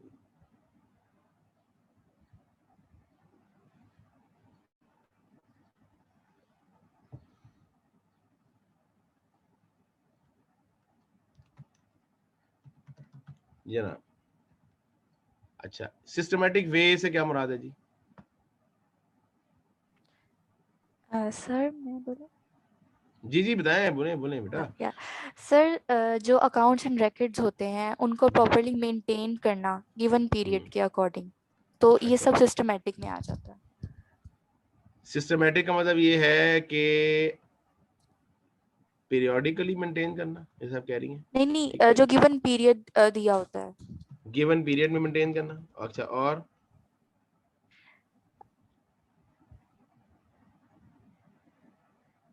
अच्छा proper rules and regulations follow करना, ठीक है। प्रॉपर रूल्स एंड रेगुलेशंस को फॉलो करना, ठीक है, ये भी एक सिस्टमैटिक है, ठीक है। कंसिस्टेंसी को इंश्योर करना, बहुत सारी चीजें इसमें आ जाएंगी, आगे आगे बात भी करेंगे। What is transaction? What is transaction? कोई भी जो डीलिंग होती है वो डीलिंग ट्रांजैक्शन होती होगी। है। ओके, बिजनेस में कोई भी transaction means, yes, transaction means exchange of something in return of money, in terms of money। okay, okay जी। अकाउंटिंग क्या है? Systematic way of recording transaction. Why to record accounting? Why to record transactions? What is the purpose to record transactions? Sir decision making के लिए, profit सही accurate निकालने के लिए, और उसके अलावा कुछ पब्लिक में भी अपने रिपोर्ट्स जो हैं वो भेजनी होती हैं, मतलब ये वेरी सारा। गुड। इन्होंने एक वर्ड यूज किया डिसीजन मेकिंग का, बिल्कुल ठीक। डिसीजन मेकिंग के लिए अभी कुछ बज़वर्ड्स आ रहे हैं। डिसीजन मेकिंग के लिए फिर आपने क्या कहा कि कुछ रिपोर्ट्स आपने जो इसे कहते हैं, हाँ में इसे इशू कहते करनी हैं, होती है। हाँ उसे कहते हैं रेगुलेशन या स्टैट्यूटरी रिपोर्टिंग कहते हैं इसको, स्टैट्यूटरी रिपोर्टिंग। स्टैट्यूटरी रिपोर्टिंग और जी। सर जो अपने रेवेन्यू और एक्सपेंसेस वगैरह उनको एक्यूरेट निकालना है। प्रॉफिट्स मालूम करना होता है, प्रॉफिट, ठीक है। और कोई जी? हबीब साहब, हबीब अहमद साहब। सर इंफॉर्मेशन को फ्यूचर के लिए सर ये क्वेश्चन है कि ये जो अगर जो क्रेडिट बेस्ड ट्रांजैक्शन होगी तो वो तो मनी इसमें नहीं इन्वॉल्व होगी, तो क्या वो ट्रांजैक्शन नहीं होगी? कौन सी ट्रांजैक्शन होगी गौरव बताएं? जो क्रेडिट बेस्ड होती है। देखें, क्रेडिट बेस में आपने अमाउंट ऑफ मनी लॉक तो किया होता है ना कि आपने इतने पैसे देने हैं जी मुझे, ठीक है। अब देखें इन टर्म्स ऑफ अल्टीमेटली तो वो टाइम ड्यूरेशन का फर्क है ना जी। अभी हम बात करते हैं ये आगे जाके ना ये भी बात आएगी, टाइम लैग का फर्क है, लेकिन अल्टीमेटली तो आपने किसी को जिंदगी भर के लिए तो उधार तो नहीं ना दे दिया, वो तो आपने उसे रिसीव करना है। यस सर, कोई बात। Okay, thank you. हबीब साहब हैंड रेज, अच्छा हैंड रेज ना नीचे कर लिया करें, फिर मैं क्वेश्चन पूछता रहता हूँ। अगर आप you don't have any question you just lower your hand, okay, then I will resume जी। अर्श अच्छा नहीं एक चीज, सर मैंने अच्छा बेटा एक मिनट, ये बता रहा था कि या अपने नाम आप वो डिस्प्ले में लेके आए जो आपके प्रॉपर नाम है। अभी ये 53 है, ये अली हमजा, चले ठीक है, तो कुछ नाम जो प्रॉपर आपके नाम है ना वो उससे अपना डीपी बनाए, ठीक है। जी सर यही है मेरा नाम। अच्छा अर्श, चलो जी या अच्छी बात, ओके जी। जी Farwa Akram. Sir recording for reference भी तो होती है फ्यूचर ट्रांजैक्शंस और करंट पोजीशंस के लिए। अच्छा जी ठीक है, चले जी अब इसको फॉर्मल इसकी डेफिनेशन देखते हैं कि अकाउंटिंग बेसिकली 3 स्टेजेस पे, जो 3 स्टेप्स पे कंप्राइज करती है। Number 1 we identify, number 2 we record and number 3 we communicate, ठीक है। अच्छा जी we when we identify it means कि we identify the transaction, we identify the economic events that have financial impact, that have financial meaning, और जिसका कोई monetary translation है, हम उनको आइडेंटिफाई करते हैं उन इवेंट्स को बिजनेस के अंदर से। फिर हम क्या करते हैं, फिर हम 3 काम करते हैं जी। ये देखिए, ये मैंने यहाँ पे लिखा हुआ है, रिकॉर्डिंग के अंदर नहीं 3 स्टेप है। We record, we classify and we summarise. We record means we generalise, journalise means के वी प्रिपेयर जर्नल एंट्री, ठीक है। जैसे ही कोई ट्रांजैक्शन होती है, सबसे पहला काम उसकी जर्नल में एंट्री होती है, पहला काम आप करते हैं। उसके बाद क्या करते हैं, आप क्लासिफाई करते हैं। क्लासिफाई का मतलब होता है उसका लेजर प्रिपेयर करते हैं। यू प्रिपेयर दी लेजर, और लेजर मींस के लेजर कैसे कहते हैं, एक अकाउंट जिसमें सिमिलर ट्रांजैक्शन होती हैं। मसलन हम कहेंगे कैश का अकाउंट है, तो कैश के अकाउंट में जितनी भी ट्रांजैक्शंस होंगी वो सारी कैश की होंगी, चाहे वो कैश रिसीट है चाहे वो कैश पेमेंट है। और जब आप क्लासिफाई कर लेते हैं तो फिर आप क्या करते हैं, समराइज करते हैं। और समराइज में आप क्या करते हैं, you prepare the trial balance, you prepare the trial balance. ये मैंने कोई एग्जांपल दी है, मतलब अकाउंटिंग में सिर्फ ये हार्ड एंड फास्ट ये 3 स्टेप नहीं है इन चीजों को रिकॉर्ड करने के, लेकिन मैंने आपको ना एक एनालॉजी समझा दी है कि recording means to write some event. और आपको पता है जर्नलाइजिंग किसको कहते हैं, व्हाट इज जर्नलाइजिंग?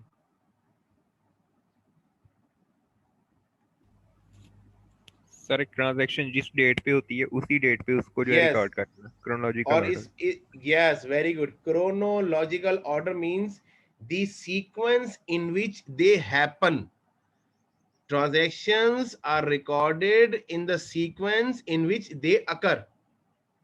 ठीक है, जो पहले इवेंट अकर हुआ वो पहले रिकॉर्ड होगा, ये इसकी मेन पॉइंट है। और यही बात सिस्टमैटिक के अंदर आ रही है कि अगर कोई सीक्वेंस ना हो तो हम, अभी एक साथी ने कहा था कि सिस्टमैटिक रिकॉर्डिंग ऑफ ट्रांजैक्शंस, तो सिस्टमैटिक का मतलब यही है जी कि कोई एक सीक्वेंस मेंटेन करेंगे, कुछ प्रॉपर रूल्स फॉलो करेंगे, फिर हम उसको रिकॉर्ड करेंगे।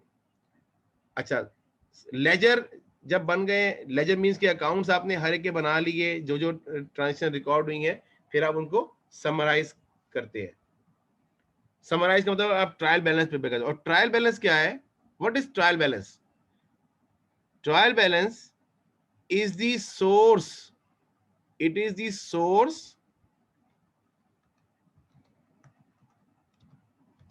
to prepare accounting reports.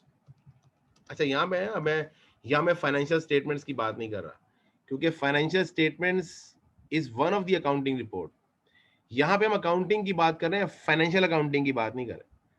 अभी मैं आगे जाके आपको फाइनेंशियल अकाउंटिंग और मैनेजरियल अकाउंटिंग में डिफरेंस भी बताऊंगा कि इन दोनों में डिफरेंस है, ठीक है। अकाउंटिंग रिपोर्ट्स से मुराद जो डाटा आपने यहाँ पे कलेक्ट किया है, उस डाटा को आप रिपोर्ट की फॉर्म में दें, और रिपोर्ट की फॉर्म फिर आप दे के यूजर्स को कम्युनिकेट कर दें, यूजर्स को कम्युनिकेट करें ताकि वो कुछ डिसीजन ले सके, ठीक है।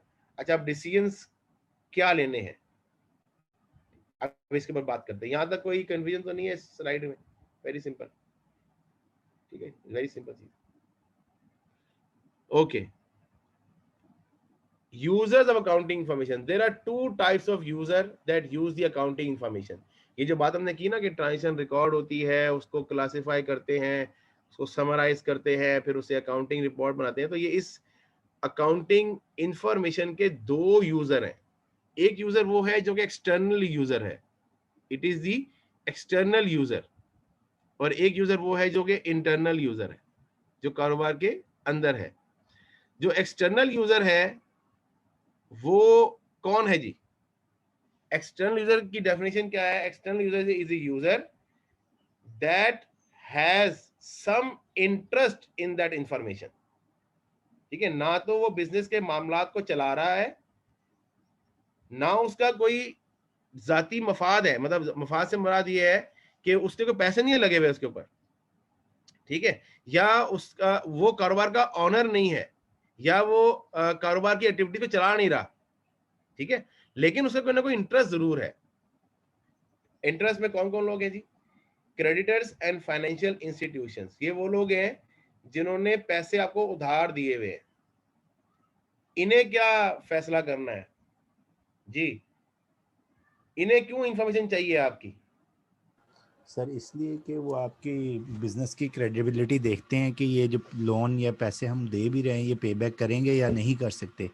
यस यस, इसे कहते हैं डेट पेइंग एबिलिटी को ये एनालाइज करते हैं, ठीक है, और ये फिर ये एसेस करते हैं कि जो आपको लोन देना, ये जो लोन आप मांग रहे हैं ये आपको देना बनता भी है कि नहीं बनता, क्या ये वापस भी करेंगे नहीं करेंगे। इन्वेस्टर, इन्वेस्टर कौन होता है जी?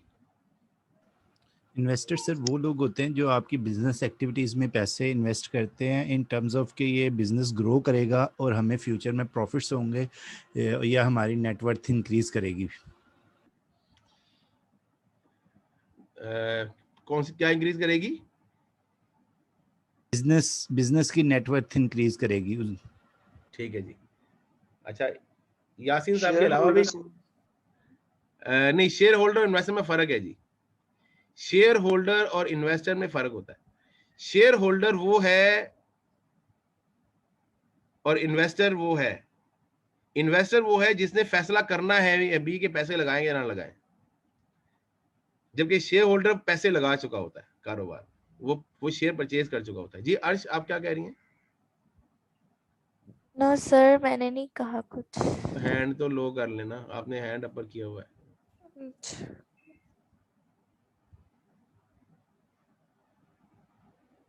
चले जी। इन्वेस्टर वो ग्रुप ऑफ पीपल है जिनके पास पैसे हैं, एक्सेस फंड है, सरप्लस फंड है, और वो डिसाइड करना चाहते हैं कि जी हम इस कंपनी में इन्वेस्ट करें कि ना करें, ठीक है। तो उनको ये डिसीजन लेना है कि क्या ये मेरा पैसा जो कंपनी में लगेगा ये पैसा मुझे फ्यूचर में रिटर्न भी प्रॉपर देगा कि नहीं देगा, ठीक है। ये आप जब कुछ लोग फाइनेंस पढ़ के आए होंगे तो वहाँ उन्होंने पढ़ा होगा, ये इन्वेस्टमेंट एनालिसिस किया जाता है, शेयर्स की वैल्यूएशन की जाती है, इन्वेस्टर डिफरेंट रेशियोज कंप्यूट करते हैं, ईपीएस कंप्यूट किए जाते हैं, ठीक है, प्राइस अर्निंग रेशियोज ये देखे जाते हैं, ठीक है, कंपनी का return on equity Dupont analysis किया जाता है, ठीक है। ये सारे एनालिसिस इन्वेस्टर करते हैं जी, ताकि आपकी कंपनी के जो फ्यूचर अर्निंग्स है उसका पोटेंशियल मालूम कर सकें, और आपका पैसा जो है वो, क्योंकि देखिए ultimately everybody wants to secure its wealth, ठीक है। तो जो शेयर होल्डर अपनी वेल्थ को सिक्योर करने के लिए ये डाटा एनालाइज करेगा। कस्टमर को क्या बेनिफिट है जी? सर किसी भी बिजनेस के लिए जो कस्टमर है ना, तो उसके लिए रेवेन्यू जनरेट करते हैं, क्योंकि विदाउट रेवेन्यू क्या बिजनेस कंटिन्यू कर सकेगा इसके अलावा? नहीं, ये तो बिजनेस के बारे से कस्टमर है ना, कस्टमर को हमारे में क्या इंटरेस्ट है?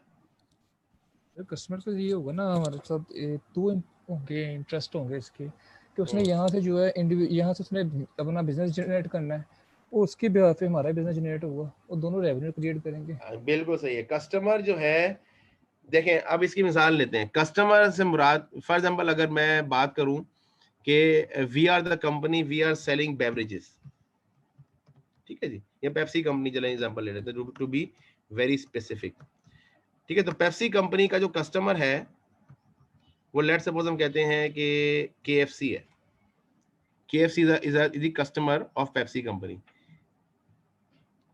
ठीक है। अब KFC गुड्स परचेज कर रहा है पेप्सी से, KFC पेप्सी के फाइनेंशियल इंफॉर्मेशन को स्टडी इसलिए करेगा कि पेप्सी कंपनी अगर टाइमली प्रोडक्ट डिलीवर नहीं कर पाएगी तो KFC का बिजनेस डिस्टर्ब हो जाएगा, क्योंकि KFC ने पेप्सी को आगे अपनी प्रोडक्ट के साथ अटैच करके यूज करना है ना। तो आपने अकाउंटिंग रेशियोज अगर डिस्कस कभी किए पढ़े हैं तो वहां पे एक होते हैं एक्टिविटी रेशियोज, जिसको एफिशिएंसी रेशियोज भी कहते हैं, कि बिजनेस के अंदर कितना पोटेंशियल होता है कि वो अपने बिजनेस को प्रॉपरली रन कर सके। ठीक है, तो ये एनालाइज करते हैं customers. Tax authorities and regulatory bodies, नाम से जाहिर है कि जी इनको टैक्स लेना है और अपनी जो रेगुलेशंस को इंश्योर करना है। अच्छा, टाइम हमारी क्लास का तकरीबन ख़त्म होने वाला है। ठीक है, अच्छा आज की क्लास में अटेंडेंस नहीं हुई है, तो एक आप लोगों से गुजारिश ये है कि जो लोग अभी इन प्रोसेस हैं रजिस्ट्रेशन के, वो अपनी रजिस्ट्रेशन करवा लें, क्योंकि ये मैनेजमेंट की तरफ से फिर पॉइंट आता है कि जी पीपल आर नॉट रजिस्टर्ड। ठीक है, तो मेरे लिए तो सारे स्टूडेंट बराबर हैं, लेकिन आप लोग अपना ये वाला जो रजिस्ट्रेशन वाला काम है ना, ये कंप्लीट जल्दी जल्दी करवा लें। ठीक है, तो अटेंडेंस का जब आप लोग अपनी रजिस्ट्रेशन करवा लेंगे तो मुझे आपके रजिस्ट्रेशन नंबर मिल जाएंगे, क्योंकि अभी मैंने क्विज जो देखा है तो उसके अंदर काफ़ी लोगों ने ये इनपुट दिया हुआ है कि हमें, किसी ने 1 2 3 डाला हुआ है, किसी ने नॉट अवेलेबल डाला हुआ है, किसी ने नॉट येट इशूड डाला हुआ है। तो वो फिर आपको फिर मैं फॉर्मली कम्युनिकेट भी कर दूंगा कि आपका रजिस्ट्रेशन नंबर ये है। फिर जब अटेंडेंस हुआ करेगी तो आपको रोल नंबर या रजिस्ट्रेशन नंबर से मैं आपकी अटेंडेंस कॉल किया करूँगा। तो ये जस्ट एक दो बातें थी। इसके अलावा गवर्नमेंट है जी जो आपका एक्सटर्नल यूज़र है, रिसर्चर्स हैं, जिसने कोई रिसर्च पेपर लिखना होता है तो वो फाइनेंशियल इंफॉर्मेशन को यूज़ करता है अपने पर्पस के लिए, और जनरल पब्लिक है। ठीक है, जनरल पब्लिक भी फाइनेंशियल स्टेटमेंट देखते हैं ना, लोग अखबार पढ़ते हैं, अखबार में फाइनेंशियल इंफॉर्मेशन आती है कि इस कंपनी ने इतना डिविडेंड डिक्लेयर किया, इस कंपनी ने ये कर दिया, इस कंपनी ने दूसरी कंपनी से मर्जर कर दिया। फिर कुछ लोग जो कि रेगुलरली, जैसे कंपनी के CFOs हैं, CEOs हैं, आप लोग प्रोफेशनल्स हैं, आप लोग डेली बेसिस के ऊपर कंपनीज के फाइनेंशियल रिकॉर्ड्स को स्टडी करते हैं ताकि आप को एक जनरल फाइनेंशियल इन्वायरमेंट का आइडिया भी हो सके। तो these are the external users और some are the internal users। internal users के अंदर कौन लोग हैं जी? So shareholders? नहीं, shareholder are the external user। shareholder Sir, board of directors में जो इंटरनल लोग मैनेजमेंट आते हैं, होती हैं। जी जी, owners, board of directors, these are और Sir, shareholder। CEO yes जी, बेसिकली ये मैंने आगे स्लाइड में डिस्कस करना है, लेकिन चले मैं यहाँ पर डिस्कस कर, टाइम क्लास का शॉर्ट कंप्लीट हो रहा है। तो इंटरनल यूजर्स में जो मैनेजमेंट है कंपनी की ओवरऑल वो आती है, और मैनेजमेंट से मुराद जैसे अपने बात की CEO है, CFOs है।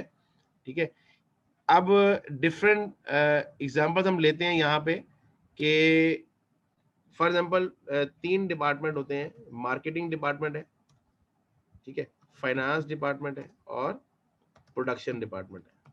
ठीक है, ये 3 डिपार्टमेंट आपके पास बिजनेस में और भी बहुत सारे होते हैं, लेकिन मैंने 3 एग्जांपल लिए है। मार्केटिंग डिपार्टमेंट को क्या इंफॉर्मेशन चाहिए होती है जी? What information marketing department require? कि सर उन जो रेवेन्यू कितना जनरेट हुआ है बिजनेस का इस साल, नहीं वो तो कितनी फाइनेंस को सेल्स चाहिए, हुई? वो तो फाइनेंस को चाहिए होता है ना, कितना पैसा इकट्ठा हुआ है। मार्केट में क्या अपना पोजीशन चल रही है अपना प्रोडक्ट की? मार्केटिंग डिपार्टमेंट को ये इंफॉर्मेशन चाहिए होती है कि ये प्रोडक्ट जो मैं सेल करूंगा ये किस प्राइस पे सेल करनी है, what is the suitable price. ठीक है, ये मैंने इस प्रोडक्ट को सेल करना है। ठीक है, at what price, what is the best selling price. ठीक है, अच्छा बहुत सारी चीजें ना मैं यहाँ पे बता दूं, बहुत सारी चीजें मेरे नोट्स में नहीं होंगी, वो मैं यहाँ पे लिख के आपके सामने डिस्कस किया करूंगा। तो प्लीज ये मत समझिएगा कि notes are the alternative of the lecture. मेरे नोट्स लेक्चर का अल्टरनेटिव नहीं है, लेक्चर के सपोर्टिव है। नोट्स में ये कि मुझे हर चीज लिखनी ना पड़े, तो मैंने एक सीक्वेंस मेंटेन कर लिया। लेकिन अगर बहुत बाज़ जगहों पे वो नोट्स पढ़ के आपको आइडिया नहीं होगा कि क्या चीज़ हो रही है, क्योंकि वो लेक्चर नोट्स हैं, वो बुक नहीं है, ठीक है। बुक तो फिर आप फॉर्मली जब आप बुक पढ़ते हैं उसके अंदर आप एक प्रॉपर हर चीज़ एक्सप्लेन होती है, वो लेक्चर नोट्स है मेरे, ठीक है। तो वहां मेरा डिस्कशन ज्यादा होगी मेरी। चलिए बहरहाल मार्केटिंग डिपार्टमेंट ने किया what should be the optimum selling price. अच्छा मैं आपको 5 मिनट पहले आपको ऑफ कर देता हूँ, क्योंकि अब 4:30 पे आपकी क्लास भी है मैनेजमेंट अकाउंटिंग की भी, तो वो भी आपने ज्वाइन करनी होगी। तो हम अपनी वालेकुम सलाम आसिफ साहब। जी सर, ये असल में आप लिख रहे हैं what should be the optimum selling price. According to my point of view, marketing को तो प्रोडक्ट की क्वांटिटी यानी कि उसके साथ कंसर्न नहीं होता कि हम कितना सेल आउट करेंगे मार्केट के अंदर कि हम मार्केट को compete कर सकें, या हमारा मार्केट शेयर इतना होना चाहिए। मतलब सेलिंग प्राइस उसका सेकेंडरी होगा कि आपने कितना रेवेन्यू जनरेट करना फाइनेंस डिपार्टमेंट के साथ इंटरेक्ट करके कि हमें इतना बजट चाहिए मार्केटिंग, पहले तो मार्केटिंग एक्टिविटी के लिए और उसके बाद फिर हम अपना जो रेवेन्यू है उसको जनरेट करने के लिए। तो उसका तो जो मेन वो फोकस होगा वो क्वांटिटी सेल के साथ होगा आई थिंक। बिल्कुल सही है। ये तो देखिए ना, ये मैं आपको एग्जांपल बता रहा हूँ, ये तो एक एरिया है, इसके अलावा मार्केटिंग के 100 एरियाज हैं। जी सर बिल्कुल मेरा एडवर्टीजमेंट एक्सपेंडिचर कितना होगा, मुझे क्या डिस्काउंट्स आप दे रहे हैं जो मैं कस्टमर्स को अट्रैक्ट करने के लिए दे सकता हूँ, मेरे पास क्या ऑप्शन है कि मैं फ्री सैम्पलिंग कर सकता हूँ, मेरे पास क्या ऑप्शन है कि मैं अपनी प्रोडक्ट किसी दूसरी प्रोडक्ट के साथ अटैच करके भेजूंगा, मैं अगर इस प्रोडक्ट को बेचता हूँ तो मेरी दूसरी प्रोडक्ट पे क्या इफेक्ट पड़ेगा, मेरी प्रोडक्ट की डिमांड इलास्टिक है, इन इलास्टिक है, ये सारी बातें ये मार्केटिंग, और ये डाटा आपको अकाउंटिंग सिस्टम से ही जनरेट करके निकलेगा। और ये जो रिपोर्ट्स बनती हैं ये अकाउंटिंग इंफॉर्मेशन की ही जनरेशन से मिलती हैं, ठीक है। अच्छा क्लास ऐसा है कि एक टाइम हमारे क्लास का खत्म हो गया है, नेक्स्ट क्लास हमारी लाइन में है, आपके दूसरे टीचर भी आप होंगे, तो काफ़ी स्टूडेंट्स ऐसे भी होंगे जो कि वो वाली क्लास भी लेंगे, तो उनके लिए ये कि सेशन यहाँ पे हम एंड करते हैं। मंडे को हमारी क्लास होगी, इंशाल्लाह हम कंटिन्यू करेंगे। अच्छा एक लास्ट पॉइंट पे बता रहा हूँ कि जो MCQ लिंक मैंने भिजवाया है आपको, जिन स्टूडेंट्स ने नहीं उसको सॉल्व किया हुआ उसको काइंडली सॉल्व करें, ताकि मैं उस चीज़ को प्रॉपर इवेलुएट करूं और वीक एरियाज आइडेंटिफाई करूं। मकसद आपकी गलती निकालना नहीं है, मकसद ये है कि what should be our strategy to study that subject, what are the core areas that need to be focused, ठीक है, व्हाट आर द सॉल्यूशंस, ठीक है, व्हाट आर द स्ट्रेटजी, ठीक है। और ये आपका टेस्ट नहीं था, ये मेरा टेस्ट, ये मैंने अपने लिए आपको दिया था, इसमें सही गलत नहीं है। मैंने आपको कल वॉइस नोट में बताया था कि आपने इसको खुद करना है, सही कर देंगे, खुद से सही करेंगे तो तब भी आपका बेनिफिट है, खुद से गलत करेंगे तब भी आपका बेनिफिट है, ठीक है। खुद से गलत करेंगे मींस कि आपको नहीं आता, आपके लिए स्ट्रेटजी बन जाएगी, उसमें कुछ चीजें मैं डेलिबरेटली डाल दूंगा कि मैं ये चीजें रिवाइज करवा दूं। तो शुरू के 2-3 क्लासेस है हमारी ऐसी, आगे मंडे ट्यूसडे तक स्क्रैचिंग द बेसिक्स के बाद चलेंगी। उसके बाद इंशाल्लाह वेडनेसडे से हम अपना फर्स्ट चैप्टर स्टार्ट करेंगे, that will be regulatory and conceptual framework of financial reporting. उसके नोट्स इंशाल्लाह मैं कल या परसों शेयर फोल्डर में अपलोड कर दूंगा। Any question? No sir, thank you. तो आज से वैसे इतनी डिस्कशन हमारी हुई नहीं है, तो इंशाल्लाह जैसे भी सब्जेक्ट हमारा स्टार्ट होता है तो there will be more details. This is all about from myself today. Thank you. Allah Hafiz. जी हाफिजा अजरा कुछ कह रही है बेटा? हाफिजा अजरा। अस्सलाम वालेकुम सर। जी वालेकुम सलाम। सर मैंने आपसे ये पूछना था कि हमारे जो एग्जाम है ये पेपर होंगे कब तक होंगे?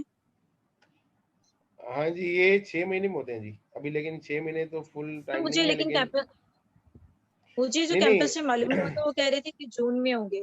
नहीं, ये हमारे जो 4 दफा पेपर होते हैं ना पूरे साल में, ठीक है, लेकिन आपकी चूंकि अटेम्प्ट बनती है वो पूरा अपने करिकुलम तो पढ़ना है ना, पूरा सिलेबस तो पढ़ना है, ठीक है। अब जून तक तो हमारा सिलेबस ही कंप्लीट नहीं होगा, हाफ सिलेबस भी नहीं होगा, हाफ हो जाएगा तकरीबन। हाँ मई जून, हाँ जी, तो जून तक हमारा तकरीबन कोई 60% कोर्स कंप्लीट होगा।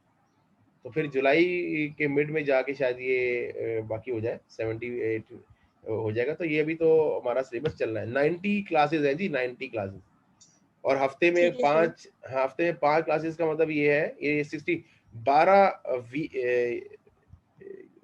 12 वीक्स मिनिमम है। और 12 वीक्स लगाना कितने महीने बनते हैं बताएं?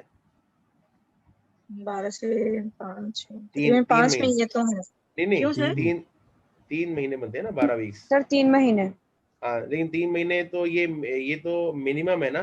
कुछ बीच में ईद की छुट्टियां भी आएंगी, कुछ बीच में अभी बड़ी ईद भी आएगी बीच में।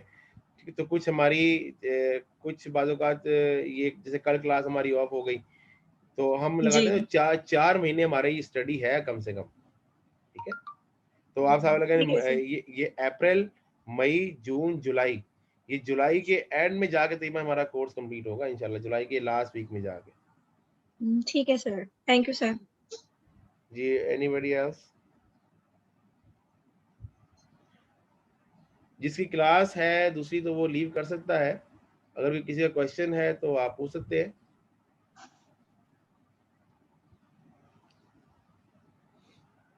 ओके जी, यासीन साहब। जी सर, मैंने यही बस गुजारिश करनी थी कि ये जो लेक्चर्स क्या कहते हैं ऑनलाइन अवेलेबल होंगे हमारे पास रिकॉर्डेड बाद में पोर्टल पर सर? जी सर, ये मैंने आपसे पहले डिस्कस किया कि ये जो रिकॉर्डिंग है ना, ये आपको मिल जाएगी, लेकिन इसके लिए आपको एजुकेशन डिपार्टमेंट से रब्ता करना पड़ेगा। एजुकेशन डिपार्टमेंट आपको ये पोर्टल पे अलाउ कर देगा, ठीक है। तो आप इस दफ़ा एजुकेशन डिपार्टमेंट से ना इसको डिस्कस कर लें। सर बुक का Thank नाम you, sir. अगर आप बता दें तो ठीक है, काइंडली एक बार बुक का नाम मेरा नाम है जी। जी ठीक मेरा है। नाम, बुक का नाम मैं हूँ जी, बुक। ठीक है सर। ठीक है, आप लोग बुक से वरी ना हो, आपको मैं 100% मटेरियल दूंगा जो आपको चाहिए हो, और इवन कि मैं 120 दूंगा, 200 दूंगा, ठीक है। ठीक है सर, तो बुक रहने दे, बुक नहीं लें। बुक नहीं, बुक आपको जो नोट्स दे रहा हूँ ये इनके आप प्रिंट आउट्स करवाई जाएं। वहीद के पास भी ये बुक अवेलेबल है। किसी का अगर आईसी में जाना होता है तो ये जो एमसीक्यू बैंक है ना, जो मैंने बताया है, ये तो उससे ले जाके, किसी ने खुद प्रिंट करवाना है खुद प्रिंट करवा ले, लेकिन वहीद वाले के पास ये पड़ा हुआ है, इससे ले जाके। जी थैंक यू सर। बाकी जो नोट्स है ना जी, नोट्स मैं आपको टाइम टू टाइम दूंगा। वो नोट्स मेरे अभी भी कंप्लीट हैं, लेकिन उसमें कुछ मैंने चेंजेस करनी है, कुछ चीज़ें ऐड करनी, कुछ एमसीक्यूज मैंने ऐड करने हैं, कुछ मैंने उसके अंदर सिनेरियोज ऐड करने हैं। तो वो इसीलिए मैं आपको भी वो कंप्लीट नहीं दे रहा। तो बाद में फिर मैं आपको, जब आप उसका प्रिंट निकालवा लेंगे तो फिर उसमें चीज़ें चेंज करना, मैं कहूँगा जी ये डॉक्यूमेंट इसमें से रिमूव कर दें, ये ऐड कर दें, तो फिर वो पेजेस फिर आगे पीछे हो जाते हैं। आप फिर जो नोट्स मैं दे रहा हूँ ना, उसकी एक फाइल सी बनाते रहें, उसका प्रिंट आउट निकालें, और उस पर चैप्टर वाइज नोट्स होंगे जी, चैप्टर वाइज, ठीक है। मैं आपको, अगर आप इधर अवेलेबल हैं तो मैं आपको ना एक थोड़ा सा स्नैप दिखा भी देता हूँ कि किस तरह के नोट्स होंगे मेरे। बहरहाल के काफ़ी क्लास जिनकी शुरू हो चुकी है, हाँ जी, काफ़ी लोगों की क्लास शुरू हो गई, तो इंशाल्लाह नेक्स्ट क्लास में इसको डिस्कस कर लेते हैं जी, कुछ चीज़ें। You can leave the class and start your session.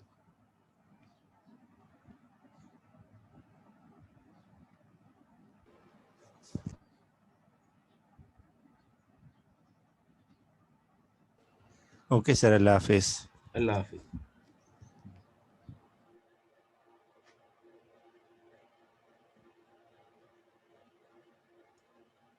Sir ने वही रिकॉर्डिंग इस्तेमाल की थी।